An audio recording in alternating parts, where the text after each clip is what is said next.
Good morning dear aspirants. Anantha IAS അക്കാഡമിയുടെ daily news analysis സെഷനിലേക്ക് എല്ലാവരെയും സ്വാഗതം ചെയ്യുകയാണ്. First article is related to prime minister's Dhan Dhanya Krishi Yojana എന്ന് പറയുന്ന ഒരു സെൻട്രൽ ഗവൺമെന്റിന്റെ ഒരു സ്കീമിനെ കുറിച്ചിട്ടാണ്. എന്താണ് ഈ സ്കീമിന്റെ പ്രത്യേകത? ഇത് കഴിഞ്ഞ ബഡ്ജറ്റിൽ, അതായത് 2025 ബഡ്ജറ്റിൽ നമ്മളുടെ ഫിനാൻസ് മിനിസ്റ്റർ ആയിട്ടുള്ള നിർമ്മല സീതാരാമൻ പ്രഖ്യാപിച്ച ഒരു ബഡ്ജറ്റ് ഇനീഷ്യേറ്റീവ് ആയിരുന്നു ഈ പ്രധാനമന്ത്രി ധൻ ധാന്യ കൃഷി യോജന എന്ന് പറയുന്നത്. സോ എന്താണ് ഇതിന്റെ പ്രത്യേകത? പേരിൽ തന്നെയുണ്ട് ധാന്യം, അതായത് കർഷകർക്ക് വേണ്ടിയിട്ടുള്ള ഒരു പ്രൊജക്റ്റാണ്. ധാന്യം ഉൽപ്പാദിക്കുന്നവർക്ക് വേണ്ടിയിട്ട് അതിൽ നിന്ന് ധനം കണ്ടെത്തുക, അതായത് കുറച്ചുകൂടി പ്രോഫിറ്റബിൾ ആക്കുക. എന്തിനെ? കൃഷിയെ കുറച്ചുകൂടി പ്രോഫിറ്റബിൾ ആക്കുക, അല്ലെങ്കിൽ അവർക്ക് വരുമാനം ഉൽപ്പാദിപ്പിക്കാനായിട്ടുള്ള ഒരു മാർഗമാക്കി മാറ്റുക എന്നുള്ളതാണ് ഈ ധൻ ധാന്യ കൃഷി യോജനയുടെ പ്രത്യേകത എന്ന് പറഞ്ഞു കഴിഞ്ഞാൽ. നമ്മൾ എന്താ ഇവിടെ ചെയ്യാൻ ഉദ്ദേശിക്കുന്നത്? അതായത് എല്ലാ കർഷകർക്കും ഇതിന്റെ പ്രാതിനിധ്യം കൊടുക്കുന്നില്ല. പകരം നമ്മൾ 100 ഡിസ്ട്രിക്റ്റുകളെ ഐഡന്റിഫൈ ചെയ്യും. എന്നിട്ട് ഈ 100 ഡിസ്ട്രിക്റ്റുകളുള്ള ഡിസ്ട്രിക്ട് ഐഡന്റിഫൈ ചെയ്യാനായിട്ട് പല മെക്കാനിസങ്ങളുണ്ട്. ഫിനാൻഷ്യലി ബാക്ക്വേർഡ് ആയിട്ടുള്ള, അതായത് ക്രെഡിറ്റ് അവൈലബിലിറ്റി കുറവുള്ള, അല്ലെങ്കിൽ ക്രോപ്പ് റിറ്റൻഷൻ റേറ്റ് കുറവുള്ള, അങ്ങനെയുള്ള നമ്മളുടെ ഡിസ്ട്രിക്റ്റുകളെ ഐഡന്റിഫൈ ചെയ്തിട്ട് അവർക്ക് ഇന്റൻസീവ് ആയിട്ട് ഒരു പ്ലാൻ കൊടുത്ത് അവരെ കയറ്റിക്കൊണ്ടുവരിക, അവരുടെ മുൻധാരയിലേക്ക് എത്തിക്കുക എന്നുള്ളതാണ് ഈ പ്രധാനമന്ത്രി ധൻ ധാന്യ കൃഷി യോജന എന്ന് പറയുന്ന സ്കീമിന്റെ ഉദ്ദേശം എന്ന് പറഞ്ഞു കഴിഞ്ഞാൽ. ഓക്കെ, എന്തൊക്കെയാണ് objective? Enhancing productivity, crop diversification, പറയണ്ടല്ലോ, ക്രോപ്പ് ഡൈവേഴ്സിഫൈ ചെയ്യുക, ഹാർവെസ്റ്റ്, പോസ്റ്റ് ഹാർവെസ്റ്റ് ഇൻഫ്രാസ്ട്രക്ചർ. ഇന്ത്യയിലെ ഏറ്റവും പ്രധാനപ്പെട്ട ഒരു പ്രോബ്ലമാണ്. അതായത് ഒരുപാട് പ്രൊഡക്ഷൻ നടക്കുന്നുണ്ട് പല ഭാഗങ്ങളിലും, പക്ഷെ ഇത് കൃത്യമായിട്ട് എത്തേണ്ട സ്ഥലങ്ങളിലേക്ക് എത്തിക്കാൻ പറ്റുന്നില്ല. സപ്ലൈ ചെയിൻ മാനേജ്മെന്റിന് കൃത്യമായിട്ട് സിസ്റ്റംസ് ഇല്ല. ദെൻ വേറെ എന്താണ്, ഇത് കളക്ട് ചെയ്ത് പ്രൊക്യൂർ ചെയ്യാനായിട്ട് കൃത്യമായിട്ടുള്ള സിസ്റ്റംസോ, സാധാരണ ഒരു ലോ ലെവലിലുള്ള സിസ്റ്റംസ് ഇല്ല. ഓക്കെ, ഒരു ടോപ്പ് ലെവലിൽ ഏതുണ്ട്? National food corporation of India ഉണ്ട്, FCI ഉണ്ട്. അത് പ്രൊക്യൂർമെന്റ് ചെയ്യുന്നുണ്ട്. എന്തൊക്കെ ചെയ്യുന്നുണ്ട്? വീറ്റ് ചെയ്യുന്നുണ്ട്, റൈസ് ചെയ്യുന്നുണ്ട്, അങ്ങനെ ധാന്യങ്ങളുടെ കാര്യത്തിൽ ഒരു സിസ്റ്റം ഉണ്ട്. എന്നാൽ ഈ പെരിഷബിൾ ഗുഡ്സിന്റെ കാര്യത്തിൽ നമുക്ക് ഈ പോസ്റ്റ് ഹാർവെസ്റ്റ് ഇൻഫ്രാസ്ട്രക്ചറുകൾ വളരെ കുറവാണ്. ഫോർ എക്സാമ്പിൾ, കോൾഡ് സ്റ്റോറേജ് ചെയ്യേണ്ട സാധനങ്ങൾ, ഷെൽഫ് ലൈഫ് കുറവായിട്ടുള്ള സാധനങ്ങൾ, അതായത് പെട്ടെന്ന് നശിച്ചു പോകുന്ന സാധനങ്ങൾ ഇപ്പോ ഫോർ എക്സാമ്പിൾ ഗുജറാത്തിൽ ഉൽപ്പാദിപ്പിച്ചു, അല്ലെങ്കിൽ ആന്ധ്രാപ്രദേശിൽ ഉൽപ്പാദിപ്പിച്ചു, അല്ലെങ്കിൽ ഒഡീഷയിൽ ഉൽപ്പാദിപ്പിച്ചു. കേരളത്തിലേക്ക് എത്തുന്ന സമയം ആ ട്രാൻസ്പോർട്ടേഷൻ ടൈമിൽ തന്നെ അത് പെരിഷബിൾ ആയിട്ട് പോകും. സോ അവിടെ എന്ത് വേണം? കോൾഡ് സ്റ്റോറേജ് അടക്കമുള്ള കാര്യങ്ങൾ വേണം. ഫോർ എക്സാമ്പിൾ വെജിറ്റബിൾസ്, അങ്ങനെയുള്ള കാര്യങ്ങൾക്ക് സ്റ്റോറേജ് ചെയ്യാനായിട്ടുള്ള ഫെസിലിറ്റി, അങ്ങനെയുള്ള ഇൻഫ്രാസ്ട്രക്ചറുകൾ നമുക്ക് കുറവാണ്. സോ അങ്ങനെയുള്ള ഇൻഫ്രാസ്ട്രക്ചറുകൾ വർദ്ധിപ്പിക്കുക. ദെൻ ഇറിഗേഷൻ ഫെസിലിറ്റീസ്, ഏറ്റവും അടിസ്ഥാനമായിട്ട് വേണ്ട കാര്യം irrigation facilities. Then credit access, സാധാരണക്കാരന് അല്ലെങ്കിൽ ഫാമേഴ്സിന് ക്രെഡിറ്റ്, കടം കൊടുക്കുവാനായിട്ട് ബാങ്കുകൾ മടിക്കുന്നുണ്ട്. അപ്പോൾ അതിന് ഒരു ആക്സസ്. അപ്പോൾ അവരെന്താ ചെയ്യുക? ഇങ്ങനെ മടിക്കുന്ന സമയത്ത് അവരെന്താ ചെയ്യുക? അവർ ലോക്കൽ മണി ലെൻഡേഴ്സിന്റെ അടുത്തേക്ക് പോകും. അതായത് അൺഓതറൈസ്ഡ് മണി ലെൻഡേഴ്സിന്റെ അടുത്തേക്ക് പോവുകയും അവർ ഡെപ്റ്റ് ട്രാപ്പിൽ പെടുകയും ചെയ്യും. സോ അതെല്ലാം കുറയ്ക്കുക എന്നുള്ളതാണ് നമ്മളുടെ ഈ ധൻധാന്യ കൃഷി യോജനയുടെ പ്രത്യേകത എന്ന് പറഞ്ഞു കഴിഞ്ഞാൽ, ഒബ്ജക്റ്റീവ് എന്ന് പറഞ്ഞു കഴിഞ്ഞാൽ. ഇത് എങ്ങനെയാണ്? ഇത് നമ്മളുടെ ആസ്പിരേഷണൽ ഡിസ്ട്രിക്ട് പ്രോഗ്രാം എന്ന് പറയുന്ന ഒരു പ്രോഗ്രാം ഉണ്ടായിരുന്നു. അതായത് രാജ്യത്ത് ഏറ്റവും പിന്നിൽ നിൽക്കുന്ന ഡിസ്ട്രിക്റ്റുകളെ എല്ലാം കൂട്ടിയിട്ട് അവര് ഒരു പേര് വിളിച്ചു, ആസ്പിരേഷണൽ ഡിസ്ട്രിക്ട് പ്രോഗ്രാം. ആ പ്രോഗ്രാം ഇംപ്ലിമെന്റ് ചെയ്ത ആളുടെ തല എന്ന് പറയുന്നത് അപാരമായിട്ടുള്ള ഒരു തലയാണ്. കാരണം ഇതുവരെ നമ്മൾ ഇങ്ങനെ പിന്നിൽ നിൽക്കുന്ന സംസ്ഥാനങ്ങൾക്ക്, അല്ലെങ്കിൽ പിന്നിൽ നിൽക്കുന്ന ഏരിയകളെ ഒന്നില്ലെങ്കിൽ ബിലോ പോവർട്ടി ലൈൻ ഏരിയ, അല്ലെങ്കിൽ അങ്ങനെയൊക്കെ വിളിച്ചിട്ടുണ്ട്. അതായത് നിങ്ങൾ അണ്ടർ ഡെവലപ്ഡ് ആയിട്ടുള്ള ഒരു സംസ്ഥാനം, അല്ലെങ്കിൽ അണ്ടർ ഡെവലപ്ഡ് ആയിട്ടുള്ള ഒരു ഡിസ്ട്രിക്ട്, അങ്ങനെയൊക്കെയാണ് നമ്മൾ അതിനെ റെക്കഗ്നൈസ് ചെയ്തിട്ടുണ്ടായിരുന്നത്. അദ്ദേഹം അങ്ങനെ തന്നെയാണ് റെക്കഗ്നൈസ് ചെയ്യുന്നത്. പക്ഷെ പേരിൽ ഒരു മാറ്റം വരുത്തി. എന്താ പേരിൽ മാറ്റം വരുത്തിയത്? അദ്ദേഹം പേര് മാറ്റിയിട്ട് ആസ്പിരേഷണൽ ഡിസ്ട്രിക്റ്റുകൾ എന്ന് വിളിച്ചു. എന്താണ് ഈ ആസ്പിരേഷണൽ? നിങ്ങൾ ഇതിനു ഈ അണ്ടർ ഡെവലപ്ഡ് ആയിട്ടൊരു ഡിസ്ട്രിക്റ്റേ അല്ല, പകരം നിങ്ങൾ ഉയരാനായിട്ട് ആസ്പിരന്റ് ചെയ്യുന്ന, അല്ലെങ്കിൽ ഉയരാനായിട്ട് ആഗ്രഹിക്കുന്ന ഒരു ഡിസ്ട്രിക്റ്റ് ആണ്. അതൊരു ബിഹേവിയറൽ ചേഞ്ച് കൊണ്ടുവന്നു. മനസ്സിലായോ? ഒരു ബിഹേവിയറൽ ചേഞ്ച് അവിടെ കൊണ്ടുവരാനായിട്ട് സാധിച്ചു. സോ ആ ഒരു പ്രൊജക്ടിന്റെ ഇംപ്ലിമെന്റേഷൻ ഭയങ്കര സക്സസ് ആയിരുന്നു ഇന്ത്യയിൽ. ആസ്പിരേഷണൽ ഡിസ്ട്രിക്റ്റുകൾ ഡിഫറെന്റ് ഇൻഡെക്സുകൾ പ്രകാരം അവരുടെ എയിംസുകൾ അച്ചീവ് ചെയ്തു എന്നൊരു റിപ്പോർട്ട് ഉണ്ടായിരുന്നു. സോ ഈ ആസ്പിറേഷണൽ ഡിസ്ട്രിക്ട് പ്രോഗ്രാം വളരെ സക്സസ്ഫുൾ ആയിട്ട് റൺ ചെയ്ത ഒരു പ്രോഗ്രാമാണ്. സോ ആ ഒരു മോഡലിലാണ് എന്ത് ചെയ്യുന്നത്, നമ്മളുടെ കൃഷി ധൻധാന്യ കൃഷി യോജനയും ഇംപ്ലിമെന്റ് ചെയ്യുന്നത്. സോ 100 ഡിസ്ട്രിക്റ്റുകൾ എടുക്കും, അവർക്ക് വേണ്ട സപ്പോർട്ട്. സോ ഒരു റീജിയണൽ സ്പെസിഫിക് ആയിട്ടുള്ള സപ്പോർട്ടും ഒരു റീജിയണൽ സ്പെസിഫിക് ആയിട്ടുള്ള പ്ലാനും ഇതിലൂടെ ഇംപ്ലിമെന്റ് ചെയ്യുന്നുണ്ട്. ഓക്കെ, സോ ഇനി ബഡ്ജറ്റിന്റെ കാര്യത്തിലേക്ക് നോക്കാം. ഞാൻ പറഞ്ഞു ഇത് സെൻട്രൽ ഗവൺമെന്റ് നടത്തുന്ന ഒരു പ്രോഗ്രാമാണ്. സോ ഇതിന്റെ ബഡ്ജറ്റ് എന്ന് പറഞ്ഞു കഴിഞ്ഞാൽ എങ്ങനെയാണ്, ആരാണ് ഇതിന് ഫണ്ട് അലോക്കേറ്റ് ചെയ്ത് കൊടുക്കുന്നത്? ഏറ്റവും ഇമ്പോർട്ടന്റ് ആയിട്ടുള്ള ഒരു കാര്യം മനസ്സിലാക്കുക, ഈ ഒരു പ്രോഗ്രാമിന് അല്ലെങ്കിൽ ഈ ഒരു സ്കീമിന് എന്തില്ല, സ്റ്റാൻഡ് ലോൺ ബഡ്ജറ്റ് ഇല്ല. സ്റ്റാൻഡ് ലോൺ ബഡ്ജറ്റ് എന്ന് പറഞ്ഞു കഴിഞ്ഞാൽ നമ്മൾ ബഡ്ജറ്റ് പ്രഖ്യാപിക്കുമ്പോൾ ഈ ഒരു പ്രൊജക്റ്റിന് വേണ്ടിയിട്ട് പ്രത്യേകമായി നീക്കിയിരിപ്പ് നടത്തില്ല. മനസ്സിലായോ? പ്രത്യേകമായിട്ട് നീക്കിയിരിപ്പ് നടത്തില്ല. പകരം എന്താ ചെയ്യുക, ഡിഫറെന്റ് പ്രൊജക്ടുകൾ ഉണ്ടാവുമല്ലോ. ഇപ്പൊ ഗവൺമെന്റിന്റെ കാര്യത്തിലാണെങ്കിൽ ഒരുപാട് സെൻട്രൽ ഗവൺമെന്റ് പ്രൊജക്ടുകൾ ഉണ്ടാവും. ആ പ്രൊജക്ടുകളിൽ നിന്നെല്ലാം പണം അലോക്കേറ്റ് ചെയ്ത് കൊടുക്കും. മനസ്സിലായോ? പണം അലോക്കേറ്റ് ചെയ്ത് കൊടുക്കും. അങ്ങനെയാണ് ഈ പ്രോഗ്രാം റൺ ചെയ്യുന്നത്. ഓക്കെ, സോ ഇന്നത്തെ പത്രത്തിലേക്ക് ഒന്ന് വന്നേ. ഫസ്റ്റ് പേജിൽ എന്താ പറഞ്ഞിരുന്നത്, government merges 36 schemes to float farm programme. അതായത് ധാന്യ കൃഷി യോജന സക്സസ്ഫുൾ ആക്കുന്നതിന് വേണ്ടിയിട്ട് ഗവൺമെന്റ് 36 സ്കീമുകൾ മേർജ് ചെയ്തു. ഈ മെർജ് ചെയ്യുന്നതിന്റെ ഉദ്ദേശം എന്താ? കാരണം ഇതിന് സ്പെസിഫിക് ആയിട്ട് ഒരു ഫണ്ടില്ല. ഫണ്ടിന്റെ കേസ് മാത്രമല്ല, എഫിഷ്യൻസി കൂട്ടാനായിട്ട് അങ്ങനെയുള്ള പല കാര്യങ്ങളും ഉണ്ടാവും. ഫണ്ടിന്റെ പെർട്ടിക്കുലർലി ഈ പെർട്ടിക്കുലർ പ്രോഗ്രാമിന്, ഈ പെർട്ടിക്കുലർ സ്കീമിന് ഫണ്ട് കുറവാണ്. മനസ്സിലായോ? പെർട്ടിക്കുലർ ബഡ്ജറ്റ് അലോക്കേഷൻ ഒന്നുമില്ല, ബഡ്ജറ്റ് നീക്കിയിരിപ്പ് തുകകളൊന്നും ഈ പെർട്ടിക്കുലർ സ്കീമിനില്ല. അപ്പൊ നമ്മൾ എന്ത് ചെയ്യും? നമ്മൾ ബാക്കി ഉള്ള സ്കീമുകളിൽ നിന്നുള്ള ഫണ്ടുകൾ അലോക്കേറ്റ് ചെയ്ത് കൊടുക്കും.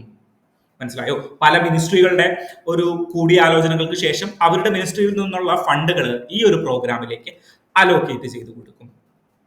ഓക്കെ, അങ്ങനെയാണ് ഈ പ്രോഗ്രാം റൺ ചെയ്യുന്നത്. ഇതൊരു റൂറൽ പ്രോസ്പെരിറ്റിക്ക് വേണ്ടിയിട്ട് നമുക്ക് അറിയാവുന്ന കാര്യങ്ങളൊക്കെ തന്നെയാണ്. റൂറൽ പ്രോസ്പെരിറ്റിക്ക് വേണ്ടിയിട്ടും ഫാമേഴ്സിന്റെ ഒരു എംപവർമെന്റിന് വേണ്ടിയിട്ടും സ്കില്ലിങ്ങിന് വേണ്ടിയിട്ടും ഒക്കെയാണ് ഇത് പ്രവർത്തിച്ചുകൊണ്ടിരിക്കുന്നത്. ദെൻ ഡിഫറെന്റ് പ്രോഗ്രാമുകൾ ഉണ്ട്. ആത്മനിർഭരത ഇൻ പൾസസിൽ ആത്മനിർഭരത വരുത്തുക. ആത്മനിർഭരത എന്ന് പറഞ്ഞു കഴിഞ്ഞാൽ സെൽഫ് സഫിഷ്യൻസി. ദെൻ എന്താണ്, വെജിറ്റബിളിന് വേണ്ടിയിട്ട് ഒരു പ്രത്യേകം പ്രോഗ്രാം ഉണ്ട്. ദെൻ ക്രെഡിറ്റ് സ്കോർ, അതായത് ഫിനാൻഷ്യൽ ഇൻക്ലൂഷൻ എന്ന് പറയുന്നത് ഏറ്റവും ഇമ്പോർട്ടന്റ് ആയിട്ടുള്ള ഒരു കാര്യമാണ് ഈ സ്കീമിൽ. ഏത് സ്കീമില്? നമ്മളുടെ ഫാമേഴ്സിനെ സംബന്ധിച്ചിടത്തോളം. കാരണം ഫാമേഴ്സ് കടം തിരിച്ചടയ്ക്കുമോ എന്നുള്ളതൊരു പ്രശ്നമാണ്. കർഷക ആത്മഹത്യകൾ ഇന്നും നടക്കുന്ന ഒരു രാജ്യമാണ് നമ്മളുടെ. ഓക്കെ, അപ്പൊ അതിന്റെ ബേസിൽ നമ്മൾ അവർക്ക് പൈസ കൊടുക്കണം, കൃത്യമായിട്ട് പൈസ കൊടുക്കണം എന്നുള്ളൊരു സ്കീമില് നമ്മൾ ഈ ഫിനാൻഷ്യൽ ഇൻക്ലൂഷൻ പ്ലാനും ഇതിന്റെ ഭാഗമായിട്ട് ഉണ്ട്. ദെൻ ചലഞ്ചസിലേക്ക് നോക്കുകയാണെങ്കിൽ എന്തൊക്കെയാണ് നമ്മളുടെ ചലഞ്ചസ്? ഒന്നാമത്തെ ചലഞ്ചസ് പറയുകയാണെങ്കിൽ നമ്മളുടെ ഇതാണ്, എന്ത്, പ്രത്യേകം ബഡ്ജറ്റ് അലോക്കേഷനുകൾ ഇതിനില്ല. ഈ പ്രോഗ്രാമിന്റെ ചലഞ്ചസിലേക്ക് നോക്കുകയാണെങ്കിൽ എന്താണ്, പ്രത്യേകം ബഡ്ജറ്റ് അലോക്കേഷനുകൾ ഇല്ല. ദെൻ ഇൻഫ്രാസ്ട്രക്ചറുകൾ കുറവാണ്. നിങ്ങൾ ഇങ്ങനെ ഒരു പ്രൊജക്ട് ഇംപ്ലിമെന്റ് ചെയ്യണമെങ്കിൽ ബഡ്ജറ്റുകൾ ഇല്ല, ഓൾറെഡി ബഡ്ജറ്റ് അലോക്കേഷൻ ഇല്ല. ദെൻ ഇൻഫ്രാസ്ട്രക്ചർ എന്തുണ്ട് നമ്മളുടെ കയ്യിൽ? പോസ്റ്റ് ഹാർവെസ്റ്റിംഗ് ഇൻഫ്രാസ്ട്രക്ചറുകൾ എന്തുണ്ട്? സോ ഇൻഫ്രാസ്ട്രക്ചറും കുറവാണ്. മനസ്സിലായോ? ഇങ്ങനെയുള്ള ചില പ്രോബ്ലങ്ങൾ ഈ ഒരു പ്രോഗ്രാമിനുണ്ട്. പക്ഷേ ഇത് കുറച്ചും കൂടി ബെറ്റർ ആയിട്ടുള്ള, കാരണം 100 ഡിസ്ട്രിക്റ്റുകളെ എടുത്തിട്ട് അവരുടെ financial inclusion, entrepreneurship, then export വരെ ഇതിൽ ഹെൽപ്പ് ചെയ്യും. അതായത് നമ്മളുടെ ഒരു പ്രൊഡക്റ്റ് ഹാർവെസ്റ്റ് ചെയ്ത് കഴിഞ്ഞു കഴിഞ്ഞാൽ അതെങ്ങനെ മാർക്കറ്റിലേക്ക് എത്തണം എന്നുള്ള രീതിയിലുള്ള എന്റർപ്രണർഷിപ്പ് വരെ ഇതിൽ ഹെൽപ്പ് ചെയ്യും. സോ നമ്മളുടെ മിനിസ്ട്രി ഓഫ് അഗ്രികൾച്ചർ മിനിസ്ട്രിയുമായി ബന്ധപ്പെട്ട ഒരുപാട് പ്രൊജക്ടുകൾ ഇതിലേക്ക് ഇത് ചെയ്യുന്നുണ്ട്. അഗ്രികൾച്ചർ മിനിസ്ട്രി മാത്രമല്ല കേട്ടോ, ഇതിൽ പ്രധാനമായിട്ടും പല മിനിസ്ട്രികളുടെ ഒരു സംയോജനം കൂടി ഇതിൽ നടക്കുന്നുണ്ട്. റൂറൽ മിനിസ്ട്രി ആയിക്കഴിഞ്ഞാലും അർബൻ ഡെവലപ്മെന്റ് മിനിസ്ട്രി ആയിക്കഴിഞ്ഞാലും അങ്ങനെയുള്ള പല മിനിസ്ട്രികളുടെ ഒരു സംയോജനം കൂടി ഇതിൽ നടക്കുന്നുണ്ട്. സോ എങ്ങനെയാണ് ഈ പ്രൊജക്ട് ഇനി ഫുൾ ഫ്ലെഡ്ജ്ഡ് ആയിട്ട് ഇംപ്ലിമെന്റ് ചെയ്യാൻ പോകുന്നത് എന്ന് ഇനി വാർത്തകളിൽ ദീർഘമായിട്ട് വരും. സോ അപ്പൊ നമുക്ക് ഡീറ്റെയിൽ ആയിട്ട് തന്നെ നോക്കാം. ഓക്കെ, ഇനി നമുക്ക് സെക്കൻഡ് ആർട്ടിക്കിളിലേക്ക് പോകാം. Second article is related to നമ്മളുടെ ഇന്നലെ സംസാരിച്ച നമ്മളുടെ ഇൻഫ്ലേഷൻ അല്ല, ട്രേഡ് ഡെഫിസിറ്റുമായി ബന്ധപ്പെട്ടിട്ടാണ്. അതായത് ഇന്ത്യയുടെ ട്രേഡ് ഡെഫിസിറ്റ് കുറഞ്ഞുകൊണ്ടിരിക്കുകയാണ്. നമ്മൾ ഇന്നലെ ദീർഘമായിട്ട് സംസാരിച്ചിട്ടുണ്ടായിരുന്നു എങ്ങനെയാണ് ട്രേഡ് ഡെഫിസിറ്റ് ഉണ്ടാകുന്നത്, എങ്ങനെയാണ് അത് കുറയുന്നത്. ദെൻ ബാലൻസ് ഓഫ് പേയ്മെന്റിനെ കുറിച്ചിട്ട് ഞാൻ ഇന്നലെ പറഞ്ഞിട്ടുണ്ടായിരുന്നു. സോ ഇന്ന് അതിനെ ഒരു അപ്രീസിയേറ്റ് ചെയ്തുകൊണ്ടുള്ള ഒരു വാർത്തയാണ്. അതായത് ഇന്ത്യയുടെ ട്രേഡ് ഡെഫിസിറ്റ് കുറയുകയാണ് എന്നുള്ളതാണ് നമ്മളുടെ സെക്കൻഡ് ഫസ്റ്റ് എഡിറ്റോറിയൽ ആയിട്ട് ഇവിടെ വന്നിരിക്കുന്നത് നമ്മളുടെ സെക്കൻഡ് ആർട്ടിക്കിൾ. അപ്പോ ഇന്ത്യയുടെ ട്രേഡ് ഡെഫിസിറ്റ് കുറയാനായിട്ടുള്ള കാരണം എന്താണ്? ഇന്നലെ നമ്മൾ പറഞ്ഞു ഇന്ത്യയുടെ ട്രേഡ് ഡെഫിസിറ്റ് ഇന്നലെ കുറഞ്ഞത് എത്രയാണ്? 9.4%. അങ്ങനെ എന്തോ കുറയാനായിട്ടുള്ള കാരണം എന്താണ്? നമ്മളുടെ എക്സ്പോർട്ട് കൂടി, എന്തിലുള്ള സർവീസ് എക്സ്പോർട്ടുകൾ കൂടി. അത് കാരണമാണ് നമ്മളുടെ ട്രേഡ് ഡെഫിസിറ്റ് കുറയാനായിട്ട് കാരണം. ദെൻ ഇന്നത്തെ പത്രം പറയാണ് സർവീസുകൾ മാത്രം കൂടുന്നത് കൊണ്ടല്ല നമ്മളുടെ ട്രേഡ് ഡെഫിസിറ്റുകൾ കൂടുന്നത്. പകരം എന്തൊക്കെ കൂടുന്നു?